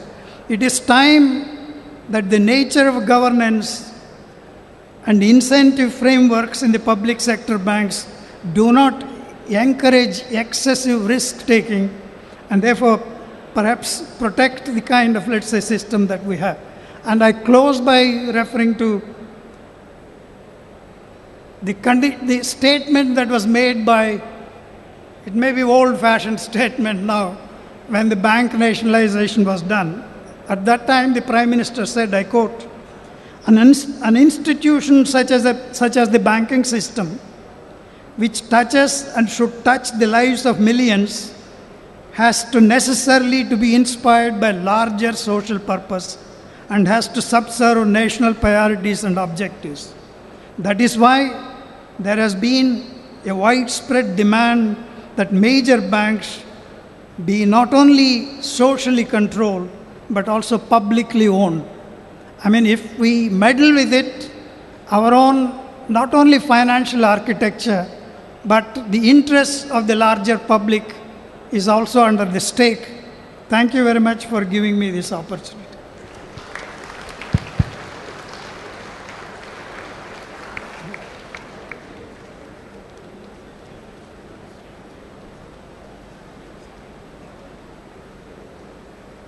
Thank you very much, sir. Economy is a very vast subject. It is an ocean. Banking also is like that. The purpose of any economy is to make everyone to get what is the basic requirement of life. चींटी के लिए उसका कन, हाथी के लिए उसका मन. எல்லாரும் எல்லாமும் பெற வேண்டும், இங்கு இல்லாமை இல்லாத நிலை வேண்டும். வல்லான் பொருள் குவிக்கும் தனி உடைமை நீங்கி வர வேண்டும் திருநாட்டின் பொது உடைமை. So पब्लिक सेक्टर हो या इकोनॉमी हो, सब इसी बात पर जोर देता है. आपने कम समय में you have expressed everything in a short time. Thank you very much. Now, Comrades, tea is served inside itself. So those who are standing at the back, I would like you to come inside and sit. Our beloved Chief General Manager has been trying his best to see that our circle becomes the number one circle in the country. So he is going to share his thoughts with you. So I would like everybody to come inside and be seated. Our next speaker is the Honorable Chief Guest of the day's function. He is a transformational leader, a powerhouse of energy, reservoir of wisdom, and the guiding force of a circle. May we request the respected Chief General Manager of a circle, Mr. P.S. Prakash Rao, to please come and say a few words. Thank you very much for those lovely words. Can I push it a little? Yeah. Mr. Thomas Franco Rajendra Dev, the President of All India State Bank of India Officers Federation, Mr. Sudarshan, General Secretary of All India State Bank of India Officers Federation, Dr. B.N. Reddy, Mr. Krishnan, President of the Officers Association Chennai Circle, Mr. Moses, Mr. Balakrishnan, and my colleague GMs, and other distinguished people on the dais, the colleagues from the entire circle who are here this morning, and some retired colleagues as well. Mr. Murthy is here, right in the front row. Ladies and gentlemen, it's indeed a great privilege for me to be part of this Golden Jubilee celebration of the Officers Association Chennai Circle. In the history of any organization, 50 years is a very long time, and to sustain an organization for such a long time and on a growth path requires courage of conviction, tremendous amount of hard work, unstinted dedication, and all of that have been displayed by the State Bank of India Officers Association Chennai Circle, and I compliment all of you for that. Before I forget, I'll first greet all of you on the 69th Independence Day, and my hearty compliments to all of you and felicitations on the occasion of the Independence Day. It's with great hard work that we have earned the freedom. Why I brought that is the freedom that has won in terms of having an officers association is equal to the freedom that the country itself has got. Now, how many of you, okay, I'll before I get into that, I want to also comment on the excellent achievements that the Officers Association Chennai Circle have made. It's not an easy thing to run one school, but they're running 10 schools? More than 10, 9 schools. 9 schools all over the southern India. It's not an easy task to run any institution. Okay, and it not only is being run well, it has got a great reputation all over the country. It again is indeed a creditable achievement on the part of the Association of Chennai Circle. Now, what is an association and what is a trade union? Trade union, I see here, we demand transfer policy and promotion policy, we demand lunch allowance, we demand creche facilities, and we demand so many things. Is that all? Actually, it is much, much more than demanding something. It also comes with a great deal of responsibility. And an organization has to grow to be able to have a sub-organization also to grow. And I think State Bank of India Officers Association is a sub-organization of the great institution State Bank of India itself is. So all of us also have to fulfill our responsibility to the organization so that we can also fulfill the responsibility to this organization. So that's something which I thought I should share. Now, how many of you think that I'm a representative of the Officers Association? Anyone? I think not a single hand, only one hand has, in jest, he has, laughingly, he has raised the hand.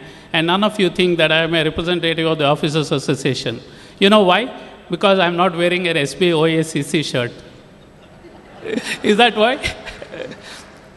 No, actually, you would be surprised that the CGM of Circle is the Officers Association representative vis-a-vis the top management of the bank. I have to actually tread a very, very thin path where I happen to be the management to the Circle people, and I happen to be the Officers Association representative to the corporate center people. But this is a dual role, and this role has to be played with a great deal of responsibility.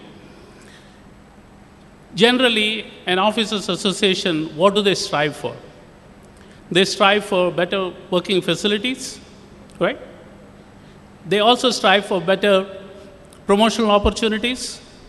They strive for more staff, right? And they strive for a good transfer policy. They also strive that their members are protected from disciplinary actions, and a well-being of the individuals is protected. That, I hope, is the aim of an Officers Association or any association or any trade union. I think that is exactly what I had in mind when I reported here last year. I said that I have to create wonderful working environment for all the staff, including the officers. And I'll argue how I have played my part as the Officers Association representative, maybe better than some of your own leaders. Okay? First of all, I don't know whether any one of you have thought like this, but I thought I'll bring, after a serious speech on the global and Indian economy by Dr. Reddy, it would be very difficult for me to actually bring back to a more mundane area. So I thought I'll try and make my speech a little more different. So I will argue how I have actually performed the duty as an Officers Association representative. For the first time in my life, I have told the corporate center, I fought with the corporate center, stating that this Chennai Circle is understaffed as far as the officers is concerned. I have never in my life I said that there is understaffing, but this is the first occasion that I had written letters to this DMD CDO. I have spoken as late as yesterday. I have told the MD that there are 300 odd single officer branches, and our people are struggling, is what I mentioned. And it is, don't you think that I have played the role of an Officers Association representative in that? Okay, you will not think like that, right? But I think that actually our roles are not divergent. Our roles are convergent. It is collaborative. It is actually ensuring the benefits to all the people, right? So that's one point there where I have got some applause. So you think that I have actually played some role as Officers Association representative. Then comes the transfers. We want good transfers to all the people.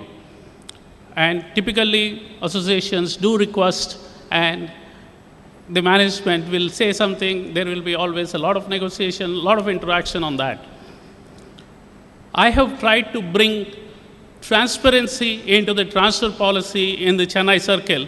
If I remember right, the first speech I have given in this circle, I have told all the HR people in Chennai Zone 1, in the peer review meeting that I had attended immediately after I reported, I have told the HR people that you have to be helpful to the officers. You have to ensure that people should not be posted. If they want Chennai, they should not be posted to Chandigarh, is what I mentioned in that particular meeting. So I tried to implement it. With the exception of 3 postings as in the AGMs, I have tried to spell out why I have transferred a particular person to a particular place, what are his skill sets, what are the requirements of the bank, and how these two things converge. And I have written in the order that this is the reason why this man is to be posted here. Okay, so the transparency in terms of transfer orders has also been done by me like any other association representative. Out of 6,000 people or 5,000 people, officers, if 3 officers have been transferred against their wishes, I think I have got a better track record than Franco himself.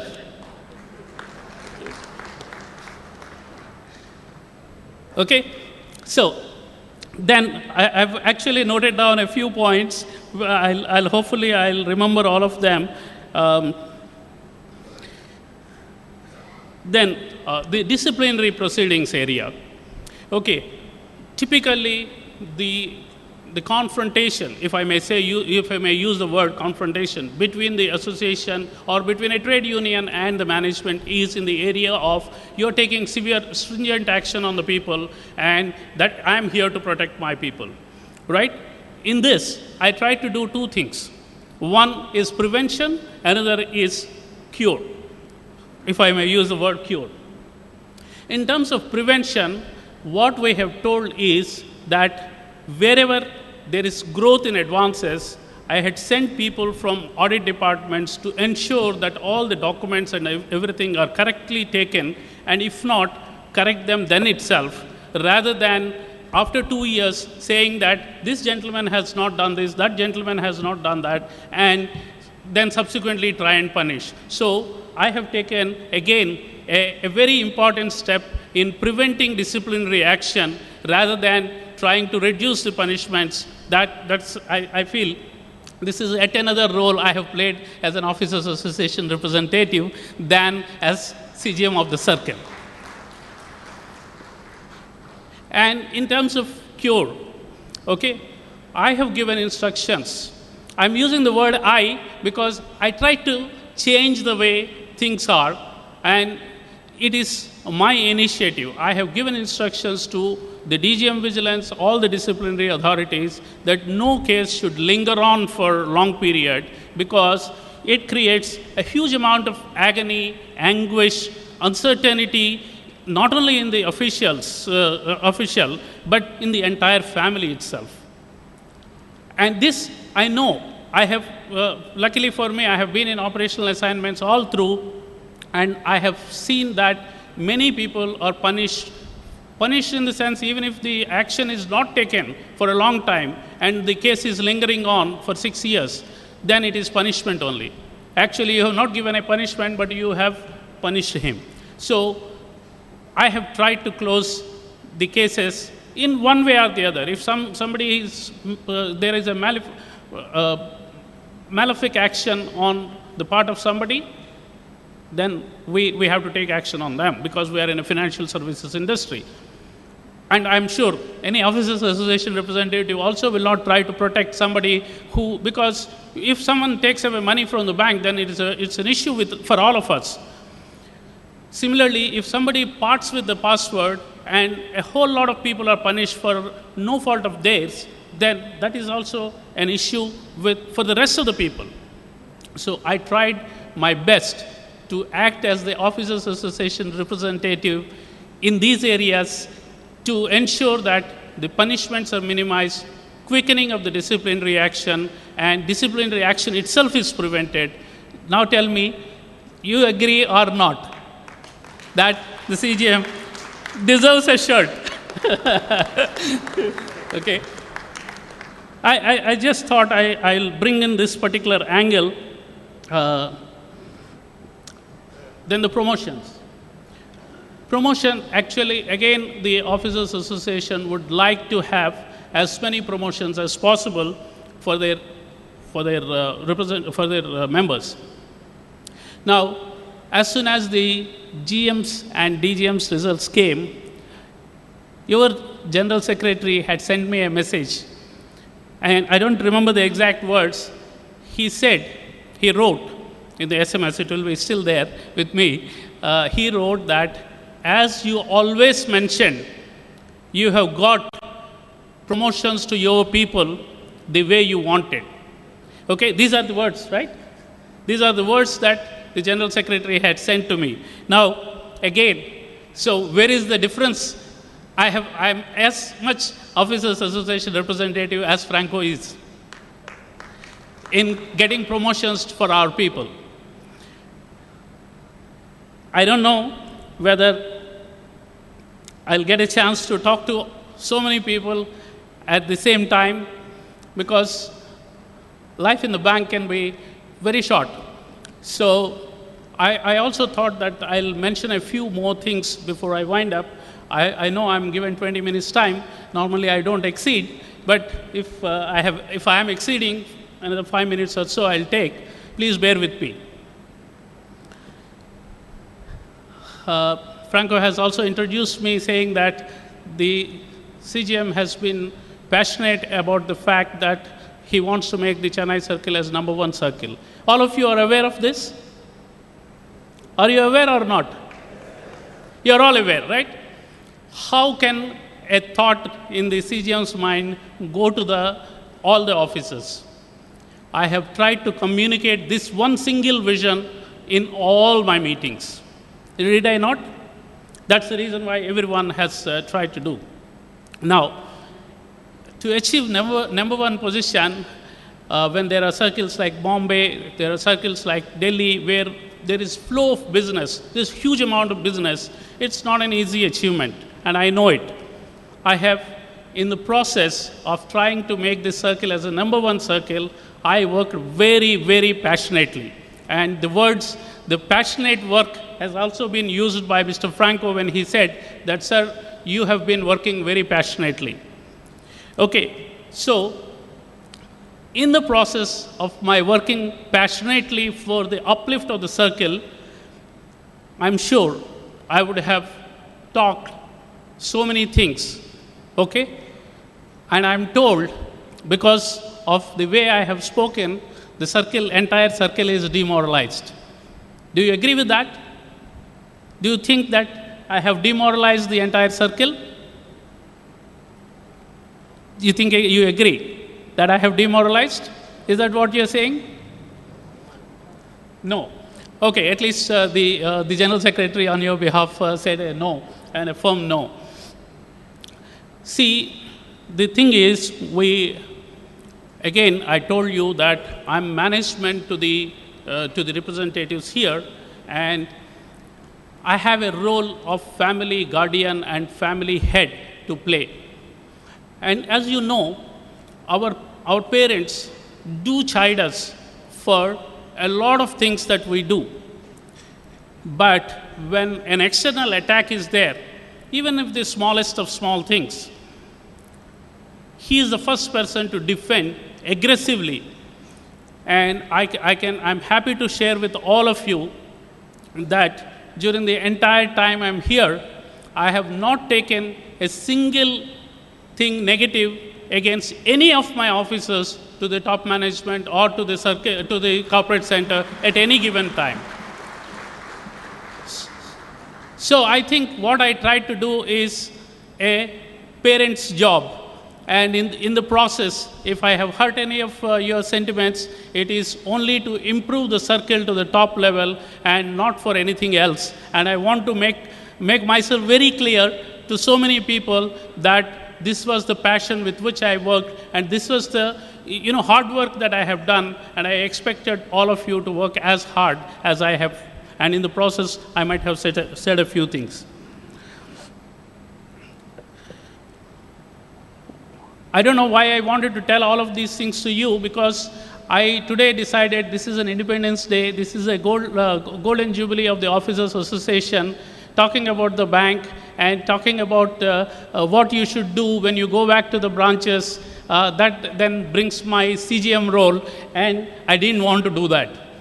More so, Franco has also given a specific future vision to the general managers. He thought maybe I think of the past, so he didn't mention anything about future, so I'm not also talking about the future of the bank or future of the association. I only want to congratulate all of you and compliment all of you for all the hard work you have done during the last maybe more than a year that I am here. The circle has achieved quite a few things which I had set out to achieve. And the being number one position in OCA recovery in the entire country by recovering 125 crores is something that I myself have not imagined.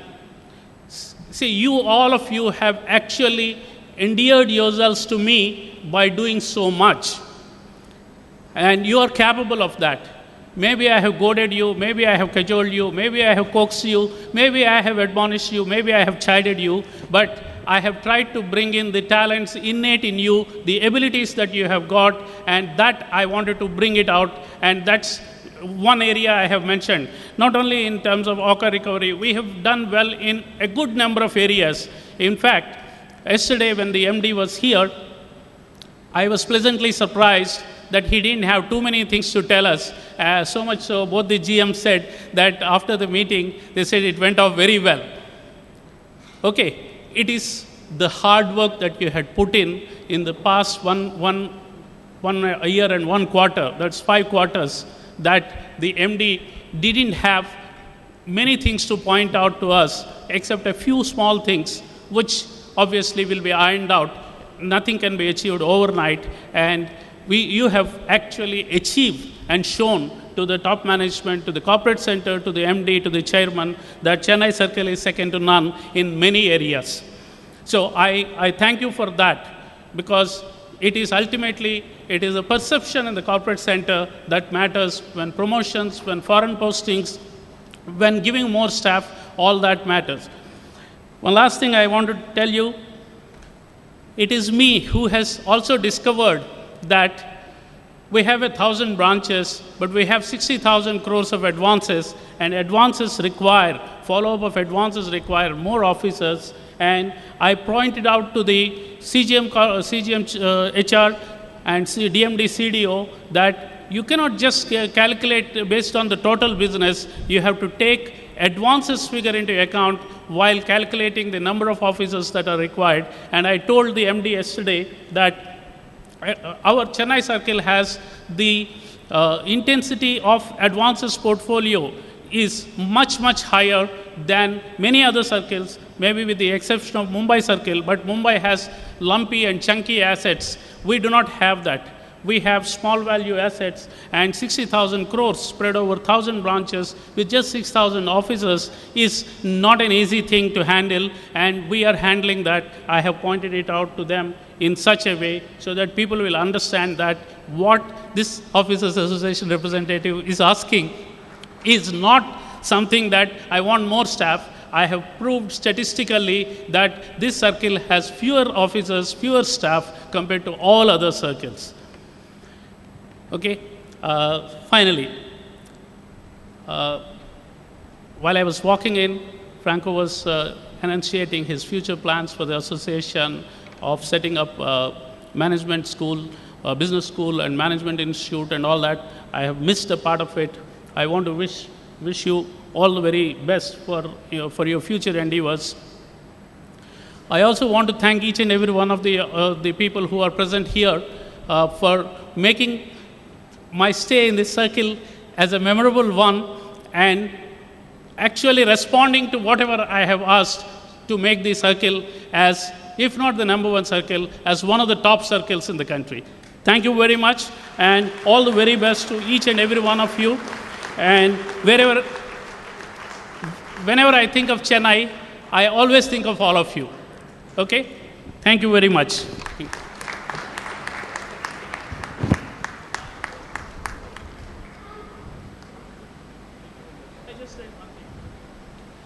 I'm so sorry I had to leave, so please pardon me for leaving the session midway. I know it is not a very good gesture, but unfortunately I had so many things last few days because of the MD's visit and all that. I couldn't spend much more time even for myself, not to speak of my family. So please forgive me for that. Thank you.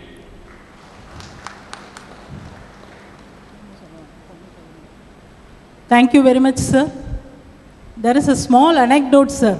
After hearing your speech, we had a small anecdote. That is, there was a bhakta. He was a great believer of God. He always used to say the God, God be always with me. The God said, I am always with you. You see, the way you are going, you will see an extra footprints. That footprints are mine. Once this bhakta was in a great crisis. He suffered a lot. After overcoming from that crisis, he saw backward and he saw only one pair of footprints. He went to the God and he started fighting with the God. God said, my son, why are you fighting? He said, you see, during my crisis, you didn't come with me. I could see only one pair of footprints. No, my son, that footprints are mine. I only carried you during your crisis. We were reminded of that. Thank you very much, sir. Thank you so much.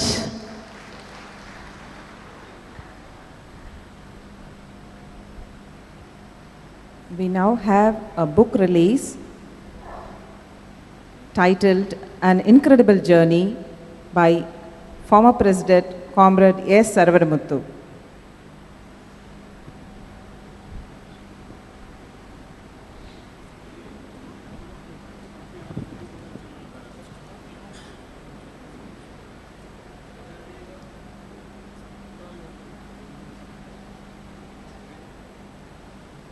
Comrade S. Saravaramuthu, former President SBIOA, handing over the first copy to Chief General Manager, Shri P.S. Prakash Rao.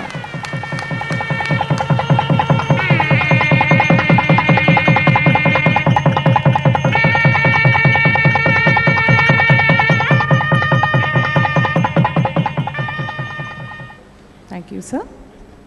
I thank our Circle CGM for sparing his time and giving us a lot of inputs. Yes, I also know that he keeps fighting with the top management, asking for manpower. We require additional manpower, and I am sure when the management and the association work together, we can definitely reach greater heights. Thank you very much, sir.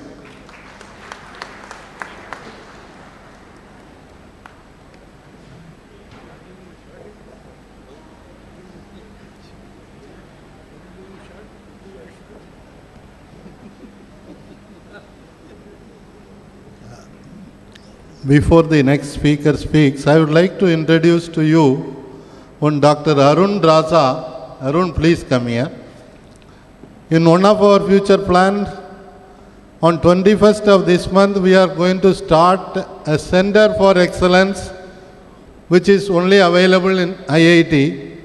A Center for Excellence is for encouraging children who wants to get into research.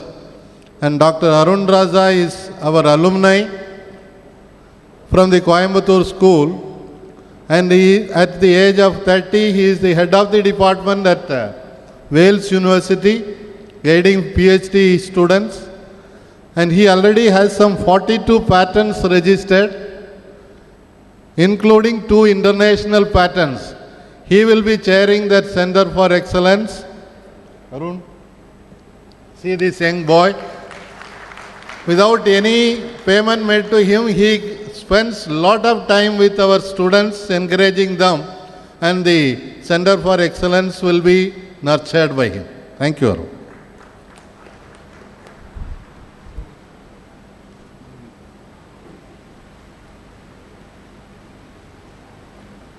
Thank you, sir. Now may I request Comrade Y. Sudarshan, General Secretary, All India State Bank Officers Federation and President IBOC to deliver the keynote address. Vijayalakshmi. Madam Vijayalakshmi Manelkar happens to be from Mangalore, my native place. All the best, madam. Senior comrades on the dais, senior comrades off the dais who have come here to bless us, my own colleagues from the executive committee, and my dear comrades. I am extremely happy and thrilled to be amidst you all this wonderful morning.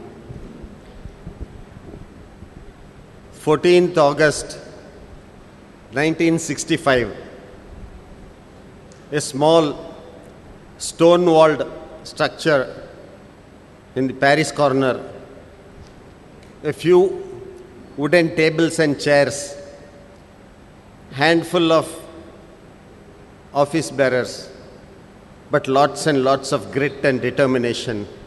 That, ladies and gentlemen, was the genesis.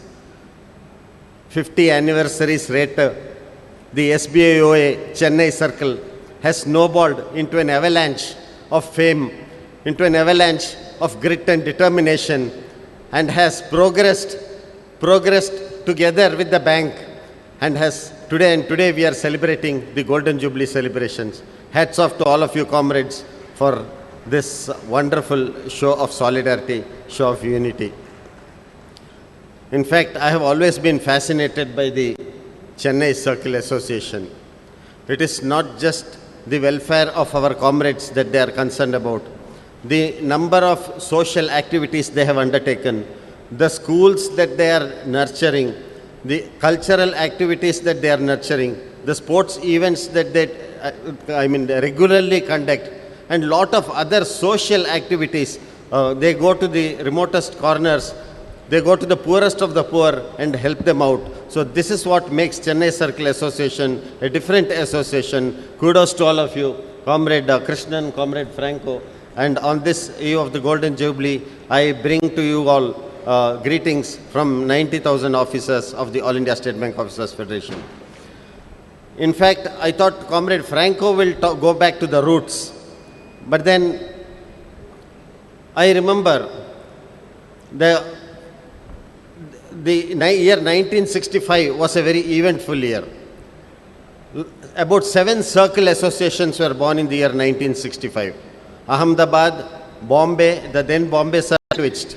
There were, small associations were being formed. The Sub-Accountants Association, the Probationary Officers Guild, the Head Cashiers Association, and so on and so forth. Because they could not represent themselves. There were innumerable problems of getting casual leave. There was no promotion policy. The transfer policy itself was totally nebulous. So a lot of issues were there. It was so critical that at one point of time, the officers wanted to take membership from the staff union, but the staff union refused. There was also an organization called, it is normally we associate it with the animals, Society for Prevention of Cruelty to Officers. This is not a joke. This is a reality. The Society for Prevention of Cruelty to Officers. One such sub-organization was also formed. So why I am telling you all this, that was the mental status at that point of time.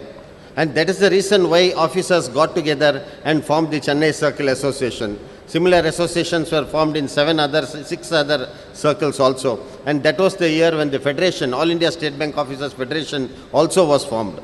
So 50 years we have traveled together. The Golden Jubilee, today we are in the Golden Jubilee year. Taking a look at the hurdles that we have crossed by, at the total, the path that we have traversed. It gives us a lot of sense of satisfaction. It gives us, a sense of pride also. A lot of negotiations have taken place. A lot of improvements in the service conditions have taken place. From a situation where even one day's casual leave was not available, today we are flooded with perks. We have one of the best salaries in the entire industry, and lot of welfare measures have been introduced. So So this has been the path that we have traversed over the last 50 years. We are also in the, today is the Independence Day. And then looking back, whether we have really fulfilled the dreams of the independence, dreams of our forefathers. It was very interesting to listen to Dr. Reddy. He wonderfully narrated the path that the public sector banks have also traversed. 1969, the nationalization took place. Indian public sector banks were launched with a particular purpose, with the purpose of socio-economic development. Another round of nationalization took place during the 1980, and then later on 1991, the policies of liberalization, privatization and globalization was introduced. It was also very interesting to hear, looking back at after the 2008 subprime lending crisis, after the crisis in Europe, the crisis in Greece, when we look back now, the Indian public sector banks were saved because of 2-3 reasons. One was, as Dr. Reddy mentioned, because of the conservative policies of the Reserve Bank of India. Another was because of the habit of savings of the people of our country. And thirdly, and more importantly, was because of the trade unions, the trade union movement itself. Many economists all over the world have acknowledged the role played by the trade unions in this. Comrades, the nationalization or globalization, market economy, these are all fancy terms. When we got independence, the constitution advocated socialism, but then we also had a mixed pattern of the economy. On the one hand, we had a capitalist sort of an enterprises. On the other hand, we had socialistic enterprises. It was a mixed economy. The public sector was under capitalistic, individual initiative and profit motive ruled the roost there in the private sector, and whereas we had also a very strong public sector. So it was running wonderfully. Today also it is running very, very successfully. But then there have been attempts to privatize. There have been attempts even to privatize the public sector banks also. Dr. Reddy was talking about the PJ Nayak committee report. PJ Nayak committee, straight away recommends privatization of public sector banks. Dilution of the shares below 50%. Dilution of government's equity below 50%. Formation of an intermediary company called the Bank Investment Company. Handing over of the equity to the Bank Investment Company, BIC. The PJ Nayak committee recommends that the RBI and the government, they move out and they become passive investors. Over a period of time, as Comrade Franco was mentioning, this Bank Investment Company will be all the more powerful. So, slowly and steadily, the government wants to hand over the public sector banks on a platter to the multinationals. So, lot of such recommendations, removing the banks out of the purview of CBI, CVC, removing the banks out of the purview of RTI. So many measures, retrograde measures are there. Comrades, few days back, that is on the 6th and 7th of this month, the Federation, in coordination with the Jawaharlal Nehru University, organized a seminar on the neoliberal economic regime and its impact on the economy, impact on the trade unions. It was a very, very wonderful experience, 2 days experience. Lot of scholars were there. Dr. Reddy was also there. Professor Amiya Kumar Bagchi, Prabhat Patnaik. We were really fortunate to listen to Prabhat Patnaik, Jayati Ghosh, Surati Majumdar. So many of them were there. Tapan Sen. There were also people from the political parties. So the 2-day seminar was really wonderful. Lot of thoughts came. We have decided to put together all the speeches, all the thoughts that came in the 2-day seminar, consolidate it and make it in the, publish it in the form of a booklet also. So therefore, comrades, as a trade union, apart from protecting the rights of our officers, apart from taking care of the welfare of our officers, it is also our duty to look beyond and look at the macro level also and ensure that at the national level also, public sector banks which were created with the purpose the public sector character is maintained. So our responsibility extends beyond the barrier of our own welfare and fighting for our own rights also. I would like to thank Comrade Franco, who took a very active part, played a very active role in organizing this seminar at the JNU also. Comrades, I have been given 20 minutes. I don't want to exceed my time limit. But I would like, coming back to our own industry level and bank level issues, you all know that the wage revision has just concluded, but there are some issues, lingering issues, which need to be addressed. One major issue which I'm sure all of you would be asking is about the introduction of the second and fourth Saturday holiday. That has also taken quite some time for it to be introduced. Lot of rumors were there, lots of WhatsApp messages are also being circulated. But I was in touch with the IBA. Even today morning I was speaking to the IBA. There are no hurdles, there are no negative issues involved. All the clearances have been obtained. The final clearance from the law department in respect of whether it is to be whether there has to be an amendment to the NI Act or not, that has also been cleared. And the Department of Financial Services, the ministry, they are also positive about the whole thing. They were waiting for the parliament session to be concluded, to be over, and probably within a few days now it is going to be reality, but it won't be introduced on the 22nd of August. It won't be the fourth Saturday of August, but it would be on the second Saturday of September. Rest assured, it is going to be introduced. Some other issues after the wage revision that are pending are the superannuation benefits. Comrade Shankar Narayan Murthy is also here. There are a lot of pensioner comrades also here. See, while we could get a decent wage revision at 15% and the second and fourth Saturday of superannuation benefits could not be sorted out. There are the 2 or 3 major superannuation benefits are there.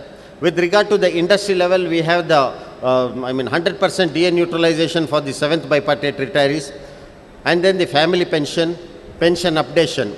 But with regard to our own bank, we have pension revision. See, after the 10th bipartite, other banks' pension got automatically revised. We tried to incorporate a clause, including State Bank of India, in the pension column, pension paragraph. We tried to include this, including State Bank of India, which would have enabled us to automatically revise our pension.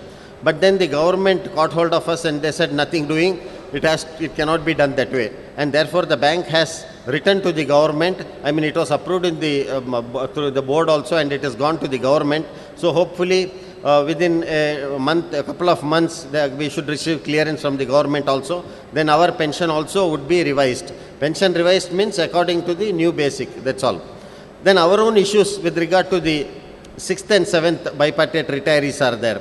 There are some court cases, but the bank is inclined favorably to sort out this issue also. I am continuously in touch with the management along with Comrade Franco, and I am sure this issue also will be sorted out. Apart from this, comrades, you all know that our commutation is inferior. Whereas in the industry, they surrender about 180 months of their pension and they get 120 months pension as a commuted value. We get only 79 months of pension. That is the discount factor for the industry level is about 9.81%, whereas for us it is 6.6%. It is our own money. We are surrendering our money, but we get a lesser amount in comparison to the industry. There is no cost involved for the bank or the government or anybody here. So this is an issue which I have discussed with the chairman also. Here also the chairman is favorably inclined, but when this goes to the government for clearance, they always keep pointing out saying that in State Bank of India you have 3 benefits, whereas in the industry where other banks they have only 2 benefits. So together we have constituted a small committee and we have prepared some paper, totaling our 3 benefits and comparing the same with the 2 benefits of others. You all know that now the other banks don't have a cap on, they don't have a cap on the gratuity because theirs is service gratuity and ours is statutory gratuity. Whereas ours is limited to 10 lakhs, maximum amount is limited to 10 lakhs, they don't have any limitation. So it goes up to 16, 17, 18 lakhs also. So their gratuity is very high, their pension also they don't have any cap. It is 50% of the last on pay without any limit. So we are trying to work out some statistics and prove to the government also that our 3 benefits now are inferior to the 2 benefits of the other banks also. We are trying to put forth some logic and some sense into the government also. Let us see how that works out. So family pension, the management and the government, they are favorable. but they are not likely to do it right now because the cost involved, they say, is about 26,000 crores. But we are behind the government, we are behind the IBA also, because family pension should not be measured in terms of cost. There cannot be a cost-benefit analysis. It is from the humanitarian angle, whereas in the central government, they have 30% of the last on pay. We have only 10, 15 and 20% depending upon the various slabs. So that is an issue which has to be followed. So we have sought a meeting with the IBA. Probably within the next 10 days, we will be meeting the IBA to sort out the issues, unresolved issues after the 10th bipartite. Tomorrow we are having a UFBU meeting at Hyderabad, where the agenda, there are 2 agenda items. So one of the agenda items is this one, 10th bipartite, residual issues to be followed up. So along with the superannuation issues, the other issues also will be followed up. One is the regulated working hours. The IBA agreed to issue some sort of guidelines to the various banks in respect of regulated working hours, which has not come. Whereas they have done other things, this has not yet been issued. So that issue we will be taking up. Apart from that, in the area of disciplinary proceedings also, we had presented a very, very elaborate paper to the Indian Banks Association. So those things also need to be done. But within the bank level, I am happy to say that we had taken up this issue within the bank also. The bank has agreed, and we have done a lot of groundwork there also together with the bank. For the first time, there is going to be codification of the effect of punishments. This has been never done in the entire industry itself. But now there is going to be a codification so that the disciplinary authorities, the implementing authorities, and then the authority who, restores the punishment, there will be a lot of clarity and there will not be any ambiguity. This will help a lot of the officers this is going to be a record. So this is being pursued. Apart from that, there are small things in the disciplinary area, things which are doable, things which don't need government approval or approval of the IBA. So such things are also being worked out, and at the bank level we will be able to do that also. So these are some of the industry level issues which we had taken up. Comrades, you all know that another issue during the salary revision was the Mediclaim insurance.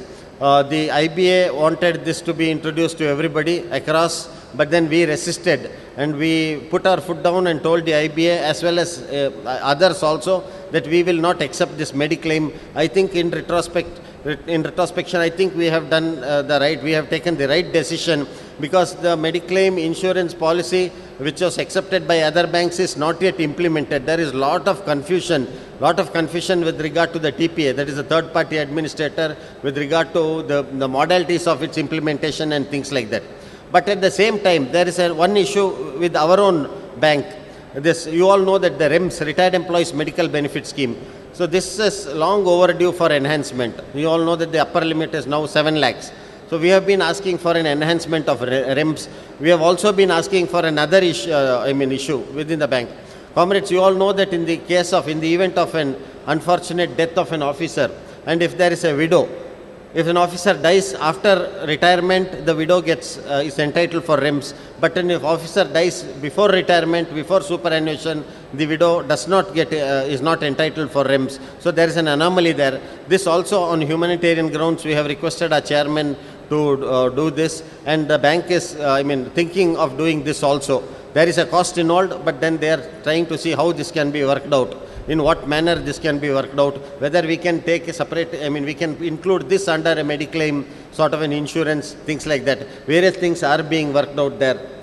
Comrades, apart from this, you all know recently we received the circular. This after continuous follow-up, the IBA has now issued a circular on the fitment also. So now once the IBA fitment is in place, we have to work it out within our bank also. So before the fitment is finalized within our bank, the pending cases of personal allowance has to be sorted out. So we are in the process, we are in the job, we will be doing that also, comrades. The IBA has also issued the circular in respect of upgradation of centers based on the March 2011 census. So now accordingly our bank also will be implementing that. So a lot of centers will be upgraded in respect of HRA and CCA and things like that. So these are some of the developments at the industry level. So within the bank level, comrades, we had the Central Negotiating Council meeting at Cochin recently on the 8th of August. So it was attended by all our comrades as well as the management. Basically, it was held in Cochin so as to coincide with the retirement of our past president, comrade Srinath, and our Kerala Circle comrades, the new General Secretary, comrade Muralidharan and Panikar Joseph. They organized it in a wonderful manner, and at the bank, the bank also honored not only Srinath but also our other retiring comrades. It was a very good gesture on the part of the management, the DMD, the DMD CDO and the other management functionaries also. After a gap of almost 2 years, the CNC at our request was being held outside, and it was in a very cordial atmosphere. Why I am telling you this is the industrial the relations, which over a period of time had deteriorated due to various reasons, is now slowly improving, and the management and they are very, we are working together on various issues. It is now we are the cordiality is being rebuilt. Today also we could see we are really happy, and we thank the CM, the management of the Chennai Circle Association. We thank our CGM, he is not here, but we thank Sri Prakash Rao, Sri Ravindranath and Madam Vijayalakshmi for being present here and being a part of this Golden Jubilee celebration. It's a very good gesture on the part of the management. I can assure you on behalf of the Chennai Circle, on behalf of my own Chennai comrades, Franco and Krishnan, that the comrades in Chennai Circle will cooperate and extend all cooperation in ensuring that the Chennai Circle scales #1 in the entire country. I think I have the permission to to assure the management. Yes or no? I know it's lunchtime, I know you are hungry, but then your claps need to be a little more vociferous. Comrades, within the bank, various other issues have also been taken up. You all know that just before our general body meeting was held at Mumbai. It was a wonderful function where about 4,500 to 5,000 comrades attended. The chairman was also a part of the general body. Jain Sinha was there as the chief guest. It was a wonderful general body. Just one day before the general body, the chairman announced the improvements in 4-in-1 benefits. So in the CNC, we have taken up a lot of other issues. Lot of other pending monetary issues are there which we have taken up, like the enhancement in briefcase, enhancement in various other, out-of-pocket expenses, per kilometer travel, all those things have been taken up. We are working with the management and we shall try to see that these things are improved. Apart from this, one major achievement, comrades, is that the model transfer policy, which was last revised in the year 1991, we had been taking it up continuously with the management. Now we are almost reached some sort of a finality, and probably within the next 10 days, we shall, together with the management, prepare a model transfer policy, and within the ambit of the model transfer policy, circles will also be preparing the circles transfer policies, and I am sure now a revised transfer policy which is members friendly, which is officers friendly, will be in place within the next few days. We are working on this also. Comrades, another major issue which we had taken up is that you all know that we have about 6,000 RMROs and other specialist officers.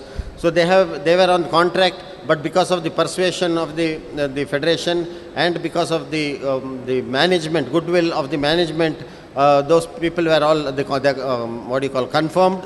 And now there is an issue, they want to get converted into generalist officers. We have been pursuing this issue continuously, and the management is also inclined to sort out this one. But then there are certain other technical and legal issues involved. So once those issues are sorted out, I am quite confident that the RMROs and other specialist officers will be converted into generalist officers. Once they are converted into generalist officers, all their other issues with regard to a definite career progression, career path, transfer policy and other things will also be taken into account. Comrades, there are many other issues which we need to sort out. I will not go into the details of all those things that took place. One thing I would like to tell you is that you all know that during the 10th bipartite, we were able to get one additional stagnation increment for scale 2, 3 and 4 officers. In fact, we tried for scale 5 and scale 1 also, but we could not succeed. But then for scale 2, 3 and 4 additional stagnation was given. So on account of this new development, we have requested the management that They review you know that any refusal or opting out of the promotions would have entitled an officer, would have debarred an officer from claiming additional stagnation increments or moving in the running scale of pay to the next this thing. So now we have asked the management to review the whole thing in the light of new developments, and probably this is likely to happen. They have agreed in the CMC meeting, they have agreed to this, and probably one more opportunity will be given on account of a changed situation. So let us wait for the further developments. There are a lot of issues with regard to our probationary officers and trainee officers we have taken up.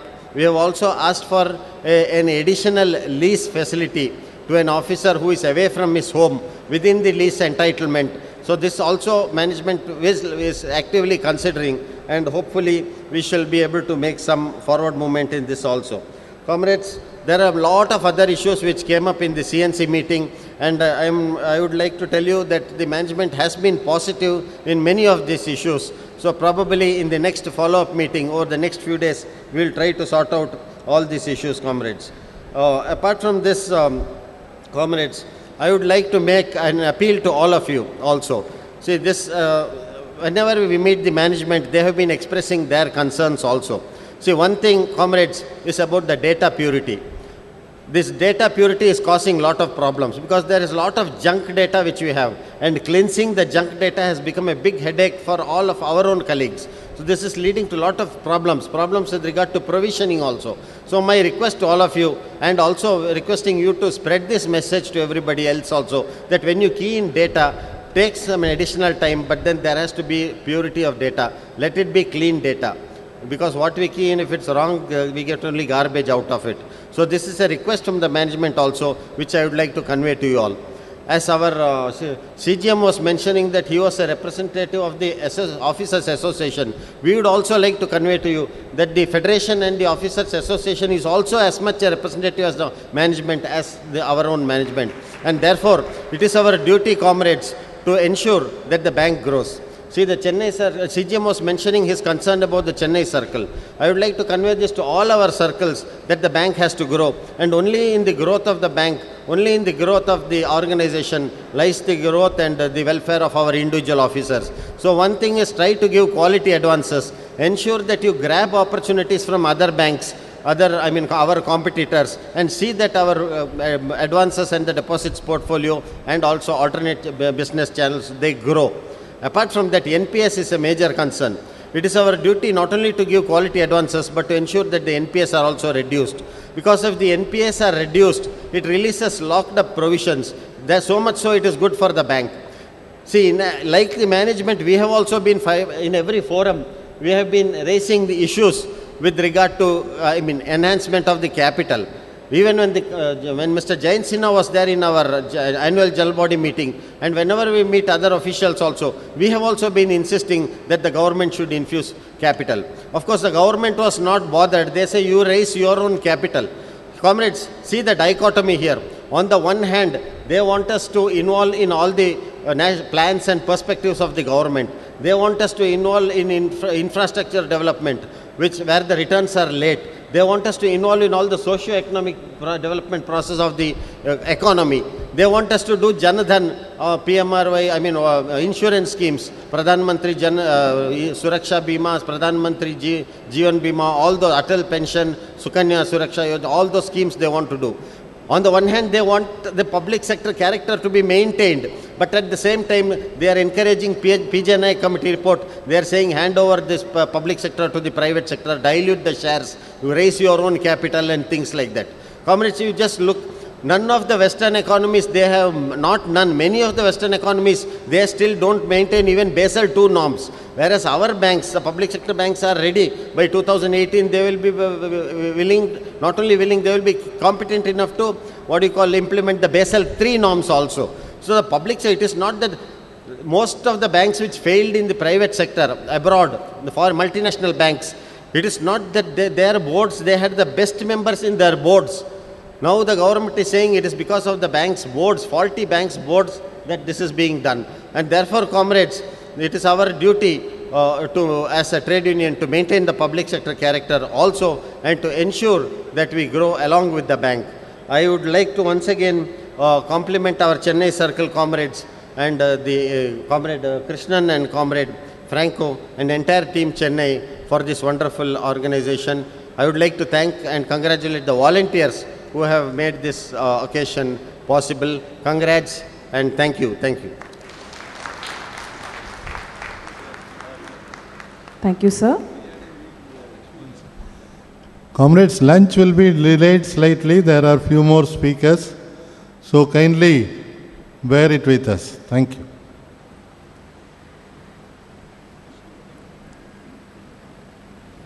Thank you, Comrade Sudarshan, sir, for putting all the perspectives in a nutshell. For the ordinary member, the takeaway of today's program is definitely the second and fourth Saturday holiday, sir. We now request President SBIOA Chennai Circle, Comrade A. Krishnan, to present memento to Comrade Y. Sudarshan.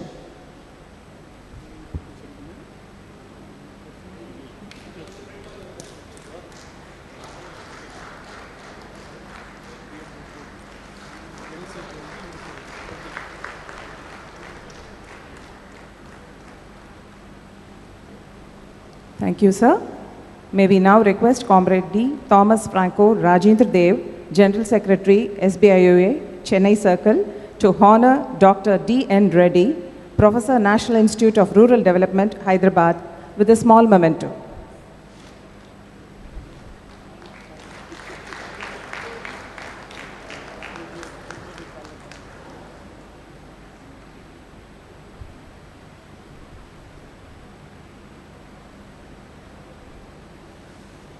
We now request Comrade A. Krishnan, President SBIOA, Chennai Circle, to honor Comrade D. Singaravelu, General Secretary of our fraternal organization, SBSU, Chennai Circle.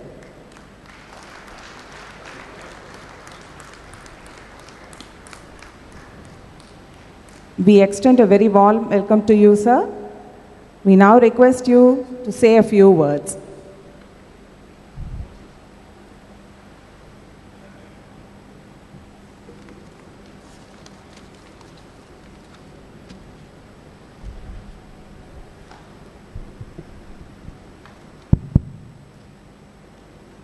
Good afternoon, our beloved executives, officers, and former officers, office bearers of our organization, respected President of this glittering Golden Jubilee celebrations, Comrade A. Krishnan, our beloved General Secretary of sister organization and President of All India State Bank of India's Staff Federation, Comrade Thomas Franco Rajendra Dev,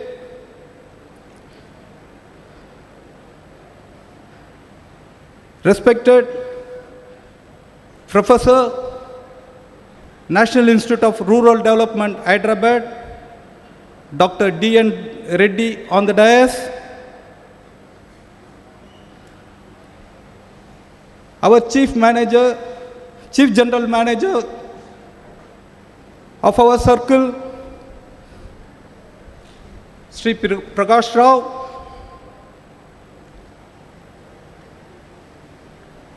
General Secretary of All India State Bank of India Officer Association, Comrade Y. Sudarshan,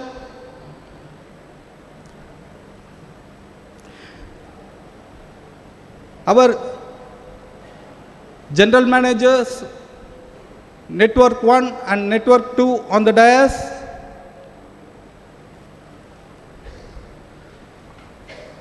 our former General Secretary of the association who has taken to greater heights for these years, Comrade Moses, Comrade Balakrishnan, Comrade Bhartasarathi, other leaders on the dais, my Vice President, Comrade S. Gunasegar, and Deputy General Secretary of Chennai Cluster, Comrade Pushparaj, and my dear beloved officers. At the outset, I am extremely happy to participate in this function. Our General Secretary, Comrade Franco, has invited me the last week itself. Due to preoccupation, I have participated in this Lakshmi Vilas Bank General Council meeting. Because of this, it happens to be delayed on my part. Comrades, this is the organization, State Bank of India Officer Association, is a forerunner in setting up trade union movement, comrades.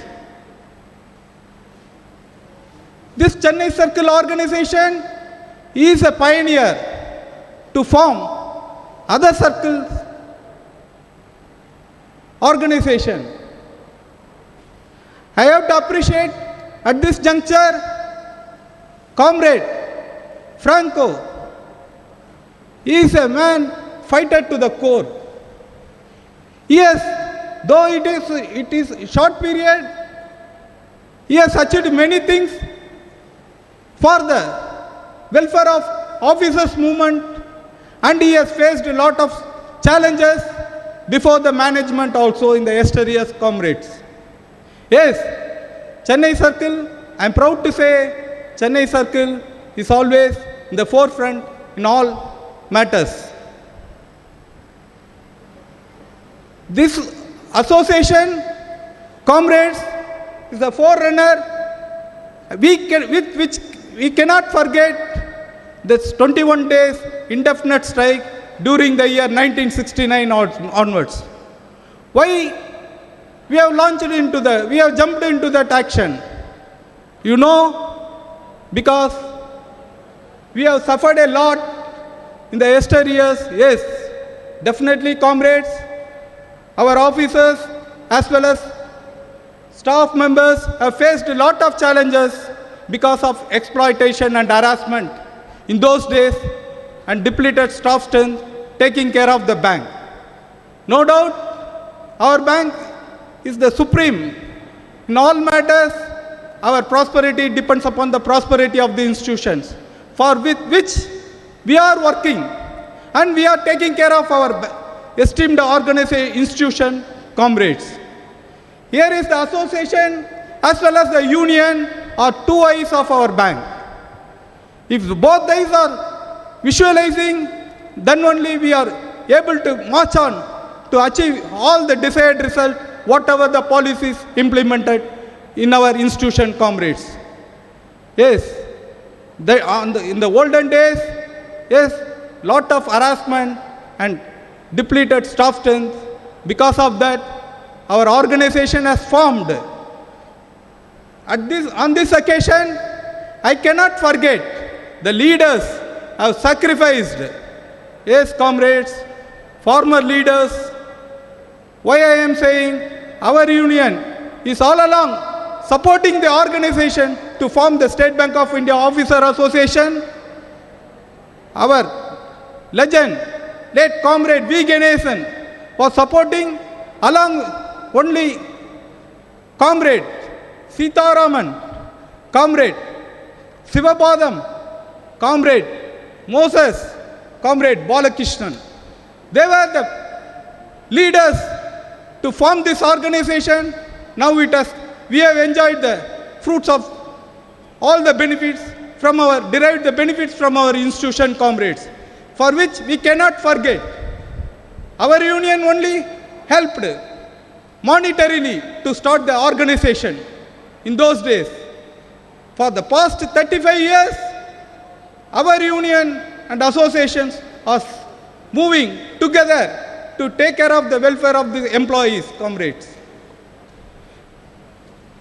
Comrades, our cooperation and coordination still very useful and great in all the matters we are discussing with that. No doubt this has been exhibited when last Silver Jubilee conference was held at Coimbatore. Your General Secretary Wause and you have also shown the unity when the General Council was held.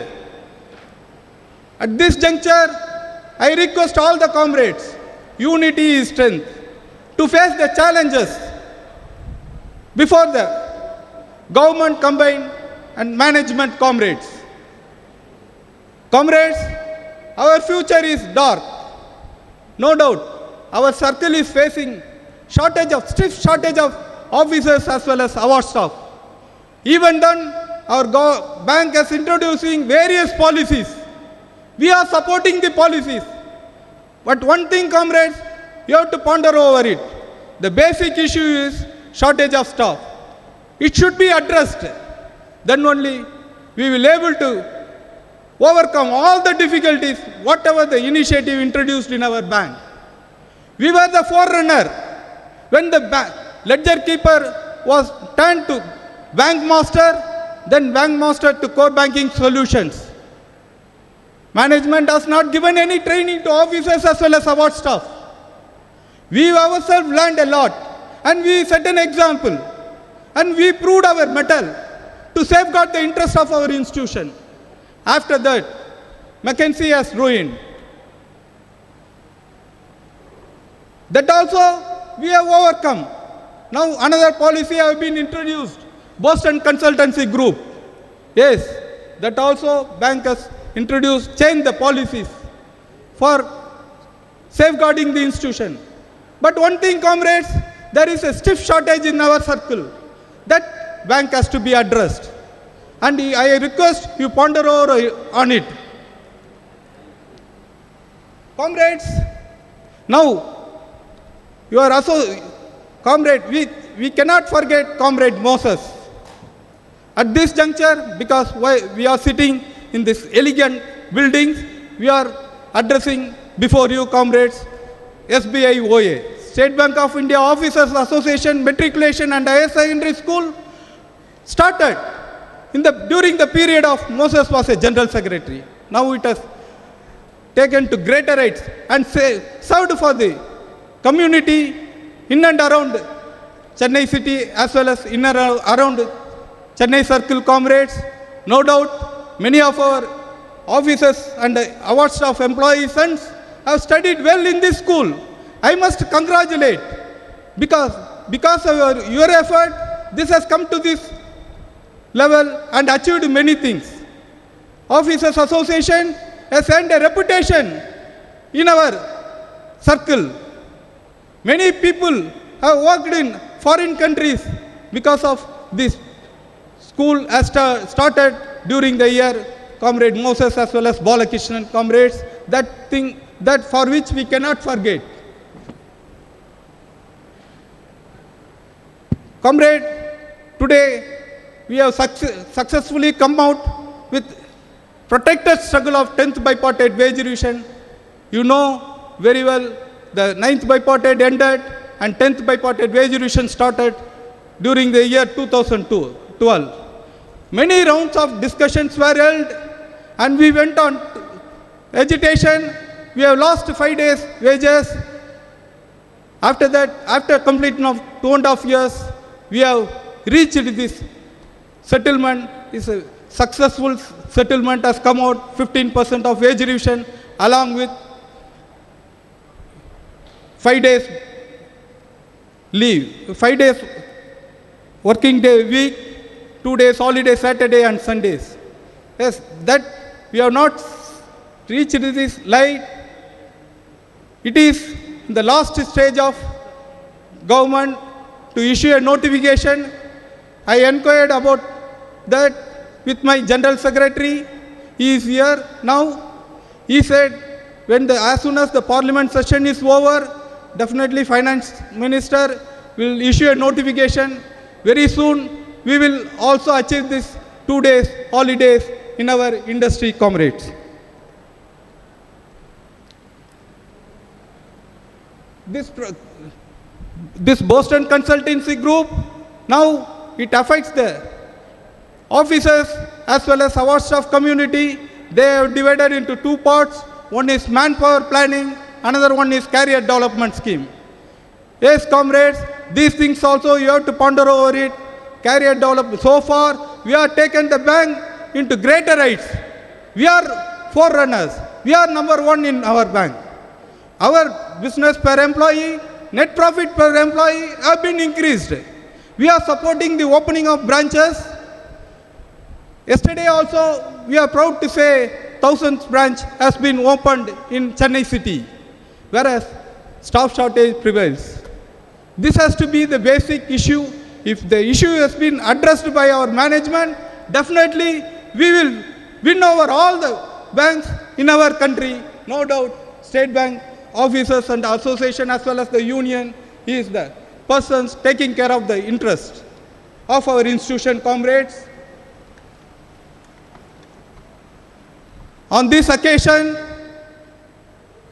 this Golden Jubilee celebrations conducted by your General Secretary, Comrade Franco and Comrade Krishnan is being successful. Will take over all the benefits. No doubt he will derive the benefits from the bank for the officers community. I wish this Golden Jubilee celebration is a successful one. I thank the organizers given me the opportunity to say a few words before you. Thank you, comrades. Thank you, sir, for touching upon concerns of mutual interest. Thank you once again. Comrades, as you are aware, trade unions play a significant role in directly shaping people's working lives. To make today's event more interesting and interactive, our distinguished guests will speak on the foreseeable future vision of trade unions. Our first speaker is a topper in her academics and career as well. She is a good multitasker. She is the latest addition to the Chennai circle. She has success and finance in her name. Comrades, please put your hands together and welcome Srimati Vijay Lakshmi Manelkar, General Manager, Network 1, Chennai Circle. I request Comrade D. Thomas Franco Rajendra Dev to welcome Madam Vijay Lakshmi Manelkar with a memento.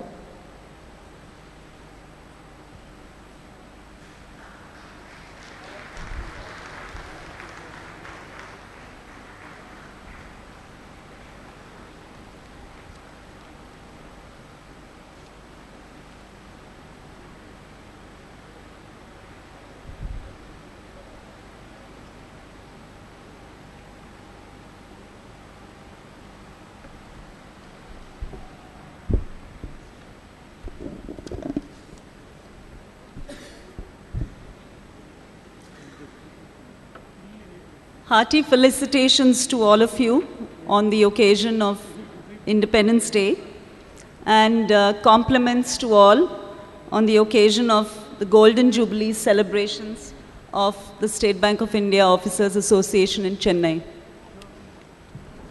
Comrade Krishnan, Comrade Franco, Comrade Sudarshan, an old friend. I knew him even before he became General Secretary.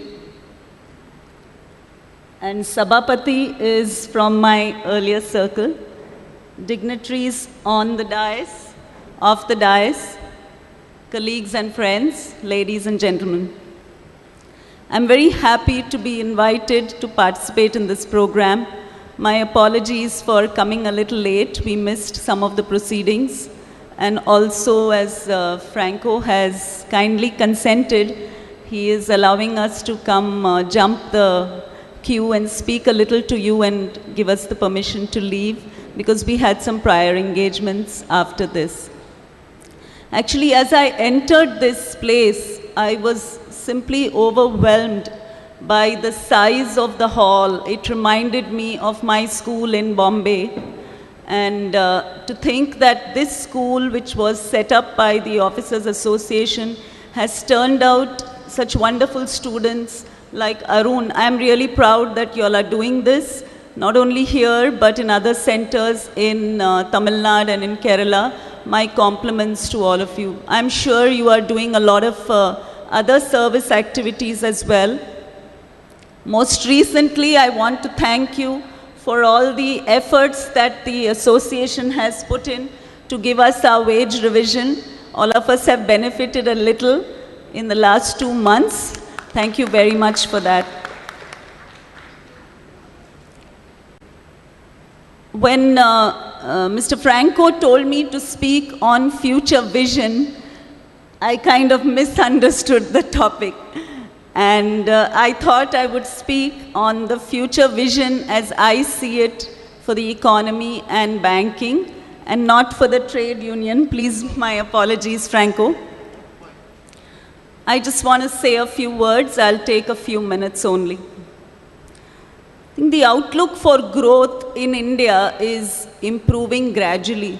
The projected growth rate as per the last RBI monetary policy was predicted to be 7.6%. And although the investment demand from both private sector and government remains subdued, I believe that India is part of a great growth story. I say this because of two things.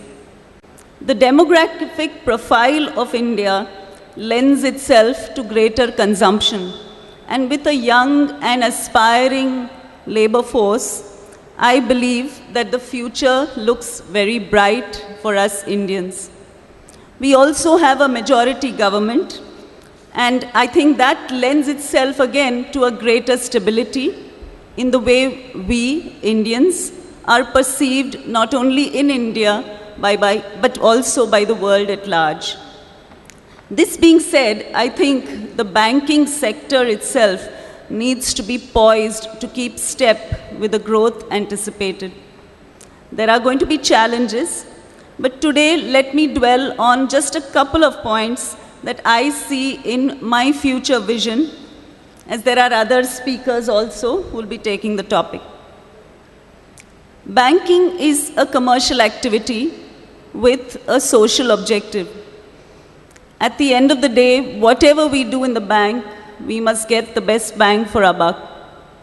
The investors in the banking industry must see and believe that we are able to provide them a healthy return on equity, a healthy return on assets. The aspirational numbers that our chairman has set for us for return on equity is as high as 20%, and return on assets something like 2%. If we try to work these numbers backwards, I think there's a lot of work that needs to be done by all of us collectively, a lot of ground to be covered.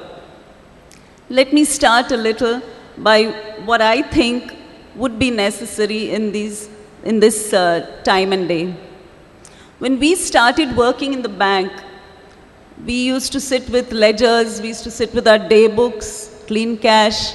We had a lot of mundane things to do. We hardly went out to source business.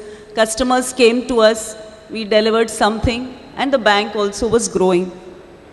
Today, many of us, in fact, some of our friends and relatives, they don't even need to enter the bank once they open the account.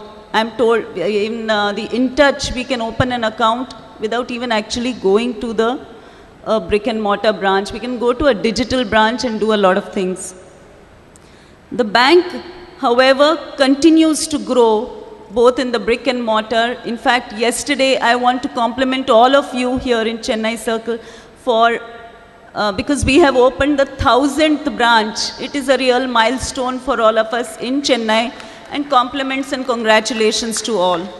Apart from these brick and mortar branches, we have customer service points. We have other touch points like the ATM, the CDMs, the POS.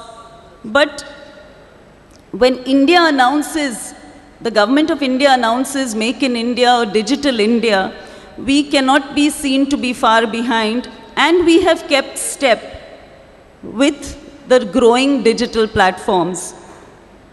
The changing technology and offerings such as mobile banking, the Freedom Rewards. Shortly we are going to have a mobile wallet called Buddy. These are just some steps that are being taken in this direction to traverse this journey. But the competition is increasing, and there will be several other players besides the existing public sector banks, the private sector banks. We'll shortly be having payment banks, small banks also working in the same space. How then do we reinvent ourselves to innovate and continue to do business? Customers are also embracing technology very fast, and technology has to go to a new level. To my mind, digitalization presents a lot of opportunity, but there are some challenges. How nimble-footed can we be to be the largest bank on a continuous basis with this kind of change that we are going to encounter on a day-to-day basis? Our workforce today has to learn, I think, to accept, adopt, and promote this channel. I want to compliment all of you for doing so, because the alternate channel is being used very well in Chennai Circle. We have to try to do more and more, and we are depending on all of us to work together to do so. While we are doing this, a lot of ground still needs to be covered to cover all our customers under internet banking or mobile banking. But this presents another challenge. The more and more we convert our customers to these non-face-to-face channels, how then do we continue to market our products? How then do we continue to engage the customer to sell what we have? Then that comes with the second problem that I am seeing today. If you see, I don't know how many people in this room who have grown-up children, how many of them chose to have an account with State Bank of India. Did you have to persuade them, or did it naturally happen? There is so much of competition in the banking industry today, which we can only encounter with better marketing. Now, as I said earlier, we have options in the bank to do so many things through technology that I think the differentiator in our service will be what will get customers to our bank versus the other bank. So when I say marketing, I think that when we talk about products per customer, internationally there are something like 7 products per customer in an international bank. But we are, I think, close to 2. How do we try to increase the number of products that we sell to the customer when most of the time he may not come to our branch? If he comes to our branch, we see crowded branches, but we don't promote those products. My request to all of you, if we want to see our bank grow, let us together do something to promote the products that the bank is really rolling out for us, so that we can present it more and more to the customers that we have. I think, to sum up, I will say that when we have so many banks in the same space, there are only 2 differences that a customer will see when he chooses a bank. Interest rates, by and large, will be in the same bandwidth. There may be a 5 basis or 20 basis points here and there. But the 2 things which will really make a difference to a customer is what kind of technology do we offer to him for him to be able to do what he wants to do in banking. And number 2 is customer service. Customer service, what is it that we can do to enhance the customer service and customer delivery. The delivery of whatever products that we have already with us, how do we ensure that this delivery improves? I think this will be our cutting edge as we go into the future. I want to thank Mr. Franco for personally coming and inviting me for the Golden Jubilee celebrations. I think really it is lunchtime and we see a thinning audience. I understand that very well. But I know you have a lot of programs set out from now onwards till evening. I wish all of you all the best and will be very happy to work with you to take the circle to greater heights. Thank you once again for the very warm welcome given to me when I joined the circle and also today. Thank you very much.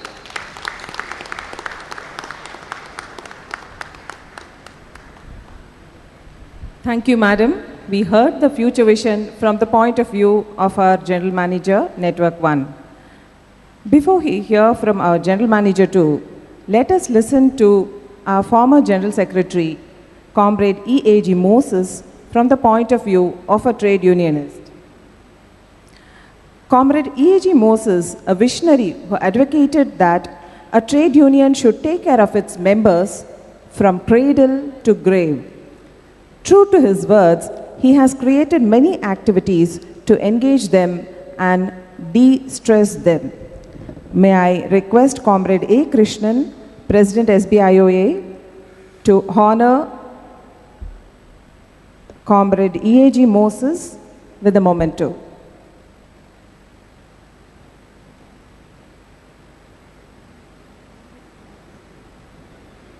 Friends, please give a thunderous round of applause to the Comrade E.A.G. Moses.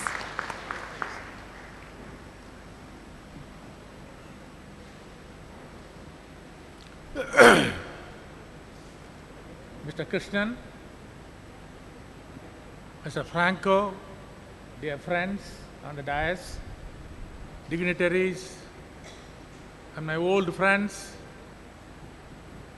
and the present friends also.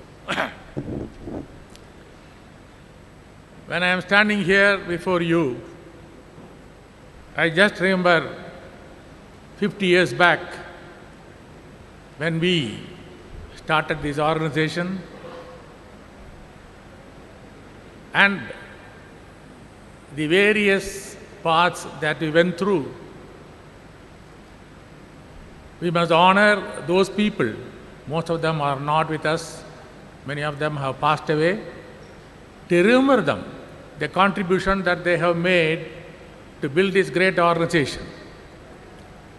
At the same time, we must also be in a position to review the functioning of this organization during the last 50 years and make due course correction so that this organization will continue to be a leader in various other things that we are engaged in now.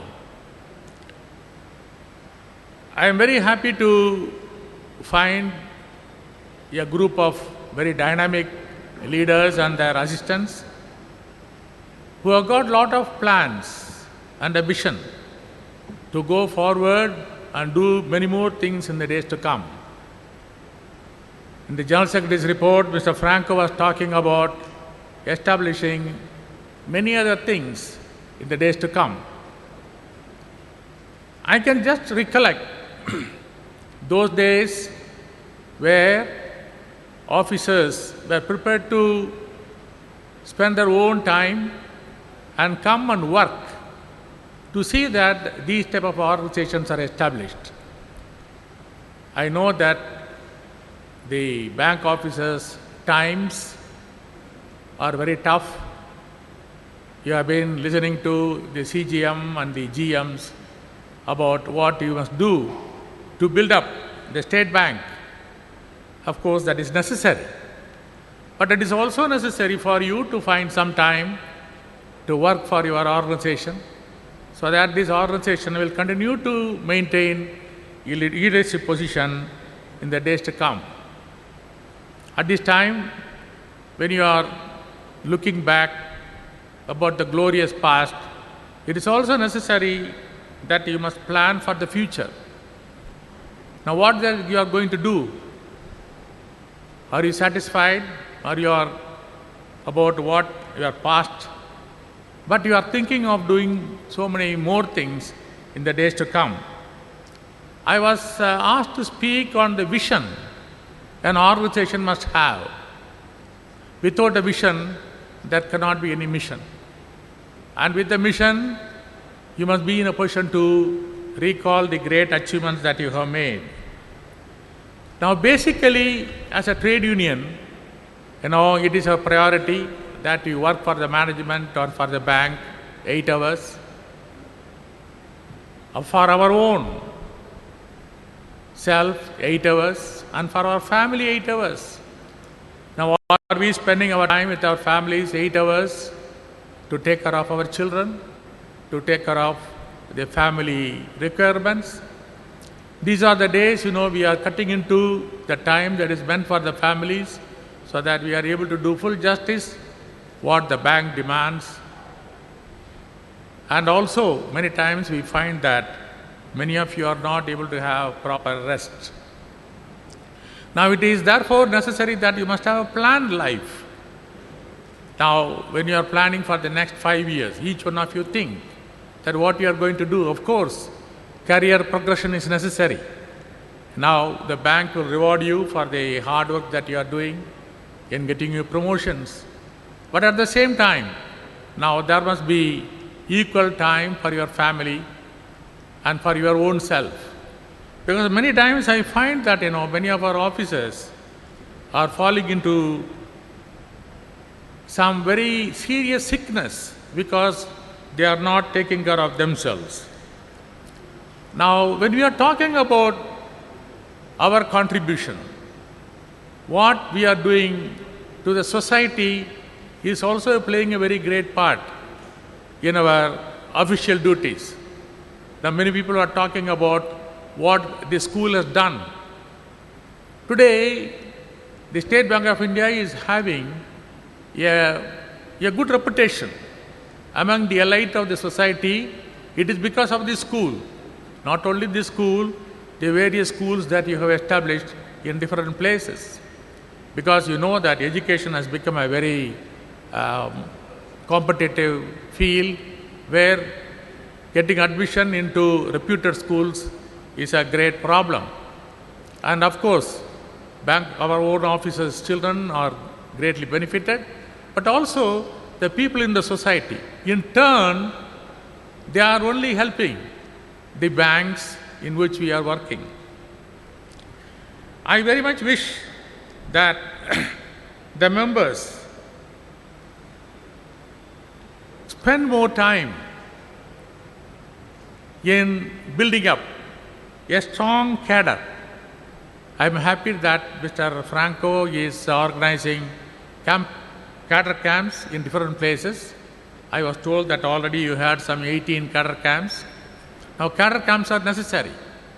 Now, when you look into the studies made by trade unions, you find that only some 10% of the people are hardcore members, and another 10% may be because of some persuasion they will spend time for the unions. But 80% of the people may not give the full time. Now, in order to develop a good cadre is therefore necessary for an organization like this. So with this vision, if you can plan for the next 5 years, I am sure that all those things which have been planned by your executive committee, you will be able to fulfill. And not only that, you will be able to spread the message about the union movement. But at the same time, please see that you are able to retain the basic rights that you have earned during the last many years. And I am sure that the days to come will be of a great blessing to all of you.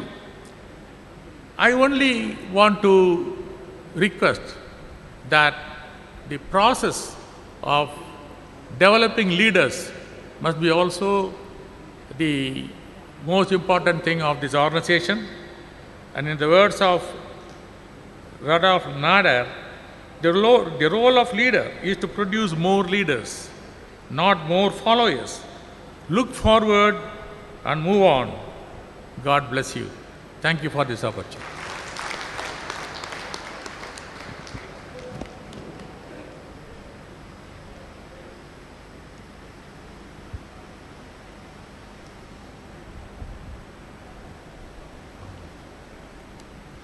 I request our President, Comrade Krishnan, to kindly honor our former General Secretary, great orator and negotiator, Comrade Balakrishnan.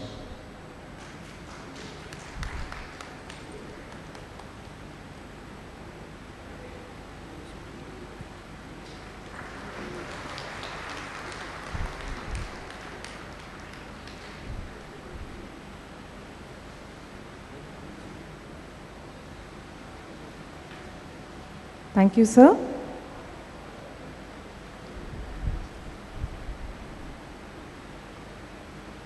Our next speaker is a soft-spoken yet assertive personality with gifted HR skills. We request General Manager Shri G. Ravindranath, GM Network 2, to talk a few words on the future vision of trade union. May I request our General Secretary, Comrade Thomas Franco Rajendra Dev, to honor him with a memento.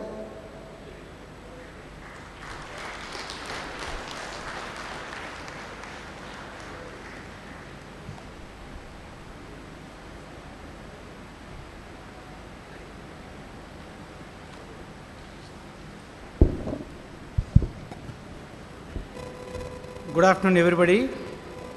I first thank Subhashini for having some kind words for me on this occasion. And then secondly, I thank Comrade Singaravelu to have painstakingly introduced all the dignitaries on the dais, reducing my work a little bit. And then I also thank the SBIOA for having me here today. Let me be quick about what I have to say about future vision, and then before that I talk about future vision. While I was sitting there, I was thinking about what would be my future vision, because I was hidden by this podium, and then Mr. Franco asked me to move up here, so my vision enlarged and revealed, as Vijayalakshmi pointed out, that between lunch and audience, nobody should be a speaker. So that's why I see more persons on the dais rather than off the dais today. So hunger is a powerful motivator.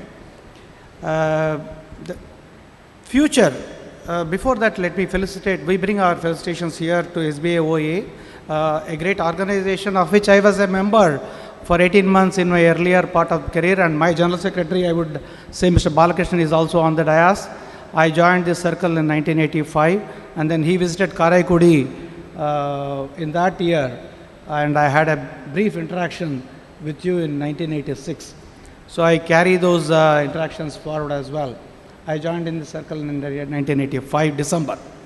So I had a fairly, you came all the way up to first floor of Karaikudi to have interaction with the probation officer who was there at that time. So we had a kind of 2-3 minutes of discussion. I carry that impression all these 30 odd years that I have with. So as I recall, SBOA has always been, Chennai Circle has always been in the forefront of activities, and 50 years is not a small number in any organization's lifetime. To have traversed 50 years successfully and to have remained relevant to its members and to the organization that it is part of is a very great achievement and commendable achievement. I salute this great organization on the accomplishment. And one more point here is that in India, if you have one person, it is one union. If you have two persons, probably it is two unions. And then if you have three persons, probably it is four unions.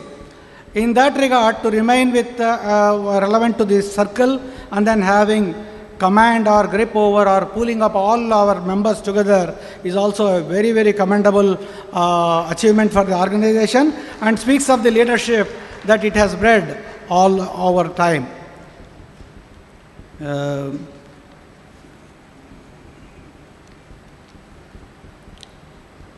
As regards to future, past cannot be an indicator to future. That I can take it, that all of us will know. But there is always a future. That much is evident and certain. But if you ask 3 people about what you think of future, there were bound to be 3-4 different opinions about it.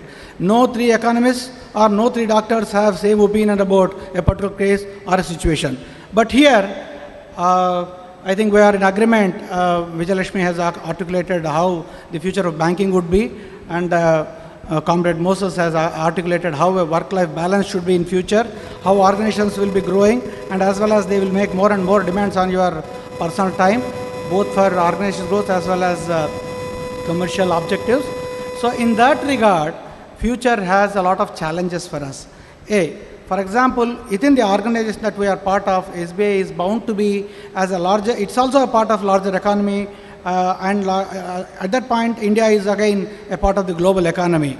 We have heard Dr. Reddy speak about a lot of economic things, that economic events that might unfold in the next 50 years, stemming from what has happened probably in 2007, 1997, or much before that, the 1960s crisis that he was articulating, as to how the economies are going to be globalized and then united, but the risk factors are also getting united. So one factor that comes out of Dr. Reddy's address is that there are bound to be more risks for the economy, thereby more risks that may come from for the organizations that they are part of. And so risk is going to be a future challenge for the economies at large, and more so the financial institutions which are part of that economy, and more so a proxy to the economy of an organization of State Bank of India or the likes. Too good to fail or too big to fail will have to be addressed very carefully. Much work has been done or being done in that regard, either through Basel model or even by an internal assessment model. A lot of risk assessments are being made, and then I hope and pray that these risk models and mitigations thereof which are put in place will come to stand the test of time, and will hold our organization to continue to grow the way it has grown, and then continue to lead the way it has led the banking industry in India. We are all proud to be part of this great organization. I am sure you will all agree that future, with all of our support, SBI also will continue to be the #1 organization, financial services sector of the country. There is also one more thing which we would like to talk about. Normally, if you are all aware of, if you have seen the famous picture which is Kung Fu Panda, there is a saying which is, yesterday is a history, and then tomorrow is a mystery, and today is present. Today is a gift to you, so that's why it's called present. So let us dwell a little bit on present, that is today, and make it as rosy as possible and as relevant to us as possible, both as trade union as well as the great organizations that we are part of, and make use of the great initiatives and great thrust it has been sending out to the members of the staff and officers.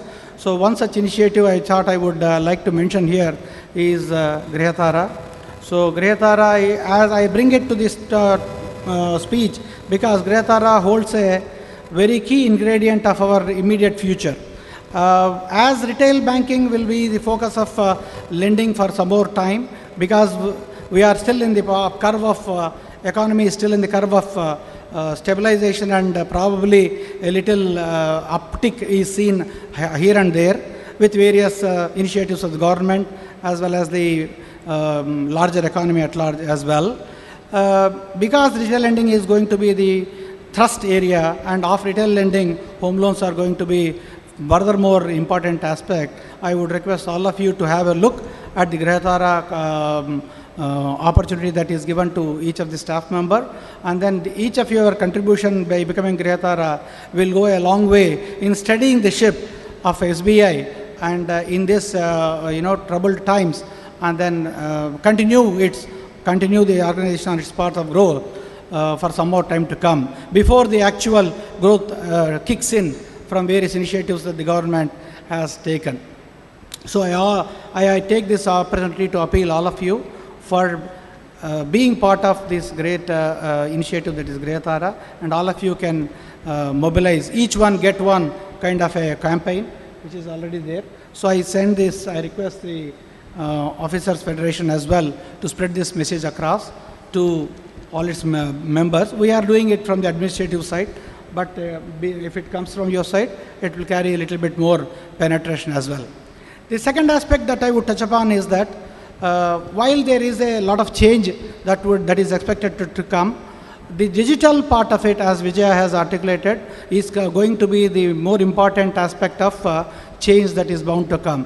Digitization, digital banking, and no personal touch banking or in-touch banking, whatever it is, but still we should not forget the fact that the backbone of any technology is going to be the person behind the technology, and the delivery is a very key ingredient even when they are rendered through machines. So let us not forget that machines will be able to serve every and any other need that the bank, the industry or maybe customer has, but there is still a lot of relevance to the individual staff member, be it an officer, be it a clerk on the front line, to spread these customer touch points to be a real happy experience to the customer. We still remain relevant. So there should be no skepticism in our minds that as machines grow inside the bank or inside the economy in future, the staff member or the officer will lose his relevance to the organization. No, certainly not. You become more and more relevant because more and more opportunities emerge for you to engage with the customer and deliver customer experience, an excellent customer experience to him in the time to come. The third point is that the technology will usher in a lot of more products, and then the customer service aspect has to be the differentiator amongst a commoditized area of banking services. Where will the customer choose to go? Customer will choose to go where there is a good convenience for him to do the banking, and then where the service levels are excellent. We have through the years maintained a very high level of service standards as a bank, and then I am very sure that going forward also we will continue to stride strongly on the curve of customer service and produce many more laurels to the bank, even though there is a lot of technology which would come in. And fourth important part in this aspect is the role of the trade unions as we move on to the digitalization or many more challenges ahead, either by externally or internally by more and more products and technology being ushered in. I would request human skill sets are the most important ingredient that will stand us in good stead. As CM also in his address mentioned, one has to gear up to the challenges of the technology and delivering the technology in the right efficient manner. For that, one has to acquire a lot of skills. Although organization is imparting skills in its regular course, but much can be done by the associations and unions in sensitizing the staff for the skill sets, basic skill sets about the products, or B, the risks that are there in the products, and render them adequately capable to protect themselves and thereby protect the organization. Here I am reminded of one Sanskrit let's say verse, one line of it, that is dharmo rakshat rakshitaha. So you protect the dharma and dharma protects you. So if you protect the product and the bank protects you. So for that, the first step is to protect yourself and protect yourself in the rightful manner so that the organization can benefit from that, and then again organization can protect you further in that chain of in a chain way. So with these few things, I don't know much about the future, But these are the things that I thought I would convey. In a lighter way, there are only two people who will know future better. One, the astrologer, and the two, a consultant. I am neither, so I would expect the future is, as I see it from this table, from this podium, and from my workplace, or from my interactions with the people around, I see it bright, though a little pain before the gain, but I expect gain at the end of pain.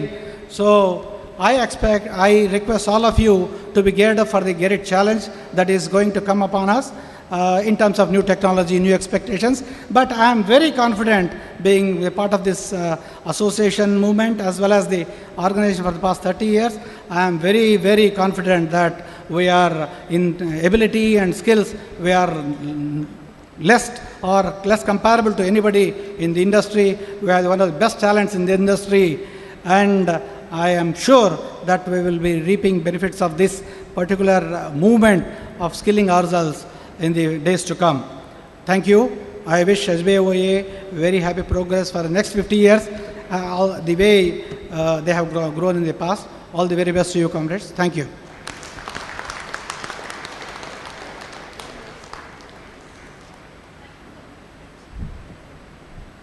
Thank you, sir, for those inspiring, motivating, and words full of optimism. In fact, the phrase "thank you" would diminish and pale the enormity of the gratitude that we owe to you. And also the way you had summed up while you wrapped up was really, really inspiring and would always leave a mark within us. Thank you, sir.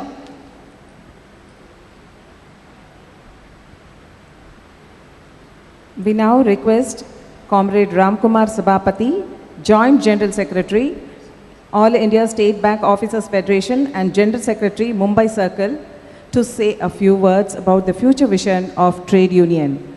I request Comrade A. Krishnan, President SBIOA, Chennai Circle, to honor Comrade Ramkumar Sabapati with a memento.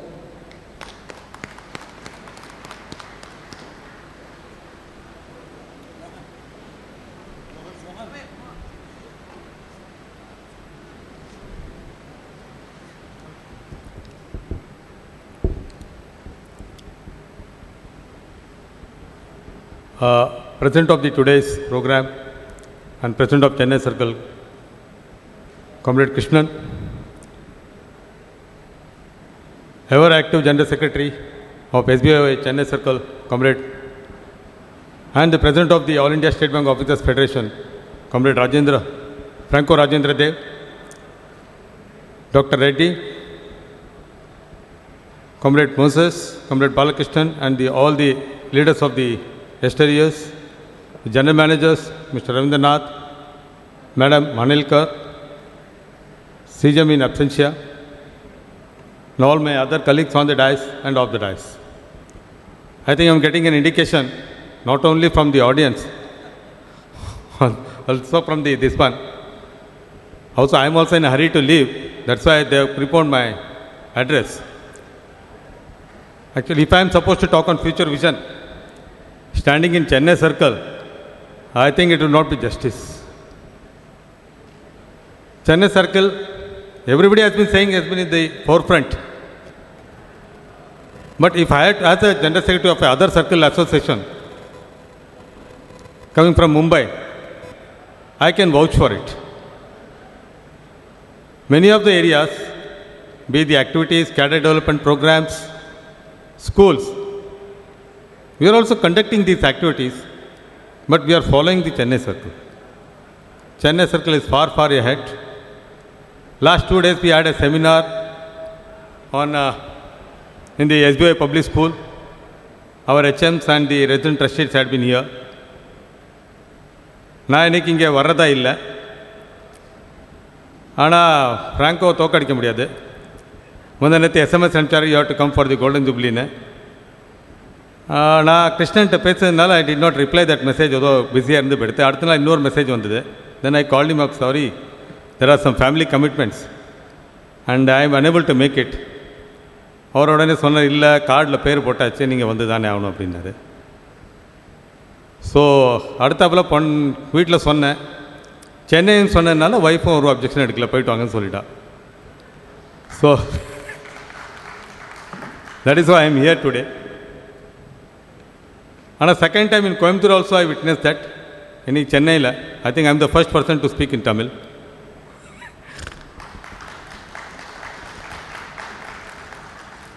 I am really, see, whatever activities and vision of the federations. I think former leaders, be it Chennai Circle or any circle, 2015 has been a great year till now and will continue to be, I think. There is so many similarities between Chennai Circle and Mumbai Circles. Any sphere you can take. Even in the formation of the association, date of formation, Mumbai Circle was formed on 25th of January. That is a day before the Republic Day, 1965. Chennai Circle was formed on 14th August, a day before the independence. There is also always a lot of competition. But the competition is always healthy. And I can tell you, without any hesitation, we learn a lot from Chennai Circle. We imbibe many good things, many positive things from Mumbai Circle, and this Chennai Circle.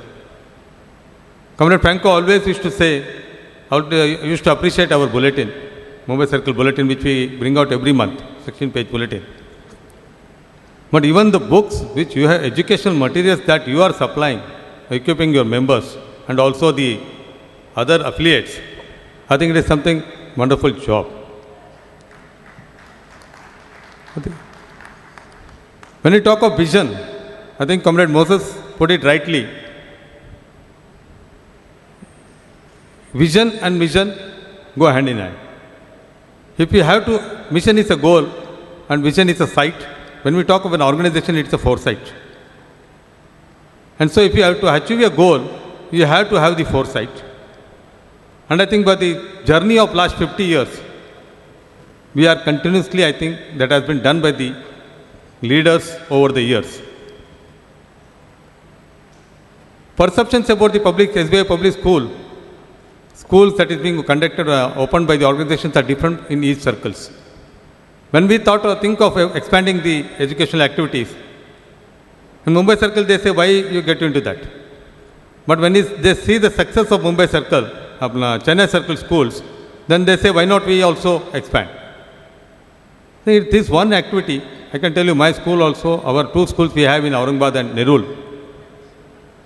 Aurangabad, we have around 3,500 students. Absolutely number one school as it schools in Chennai. Nerul school also, it figures on the map, but it's a comparatively smaller school. And Comrade Franco has already drawn up the vision, not only for the Circle Association, even for the Federation. When it was being decided in the Federation General Council, before the Federation General Council on the leadership for the next tenure, he had sent some documents. The vision is already prepared. I think it will only be debated in your delegate session. And I have nothing more to add. Because today, if you see the continuity of activities that is going on, again Chennai Circle tops the activity. And the members also turn up in large numbers. I would like to take this opportunity to convey our revolutionary greetings to all the comrades of the Chennai Circle on the 50th year of the celebrations of the Golden Jubilee celebrations, and also the Happy Independence Day to each and every one of my brothers and sisters. I thank the organizers for giving me this opportunity to share my thoughts with you and also preponing my address. Thank you once again.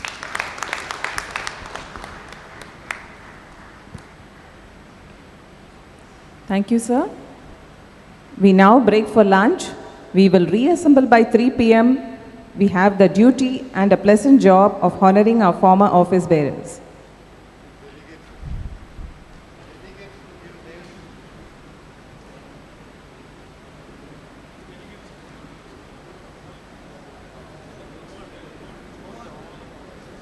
We invite all our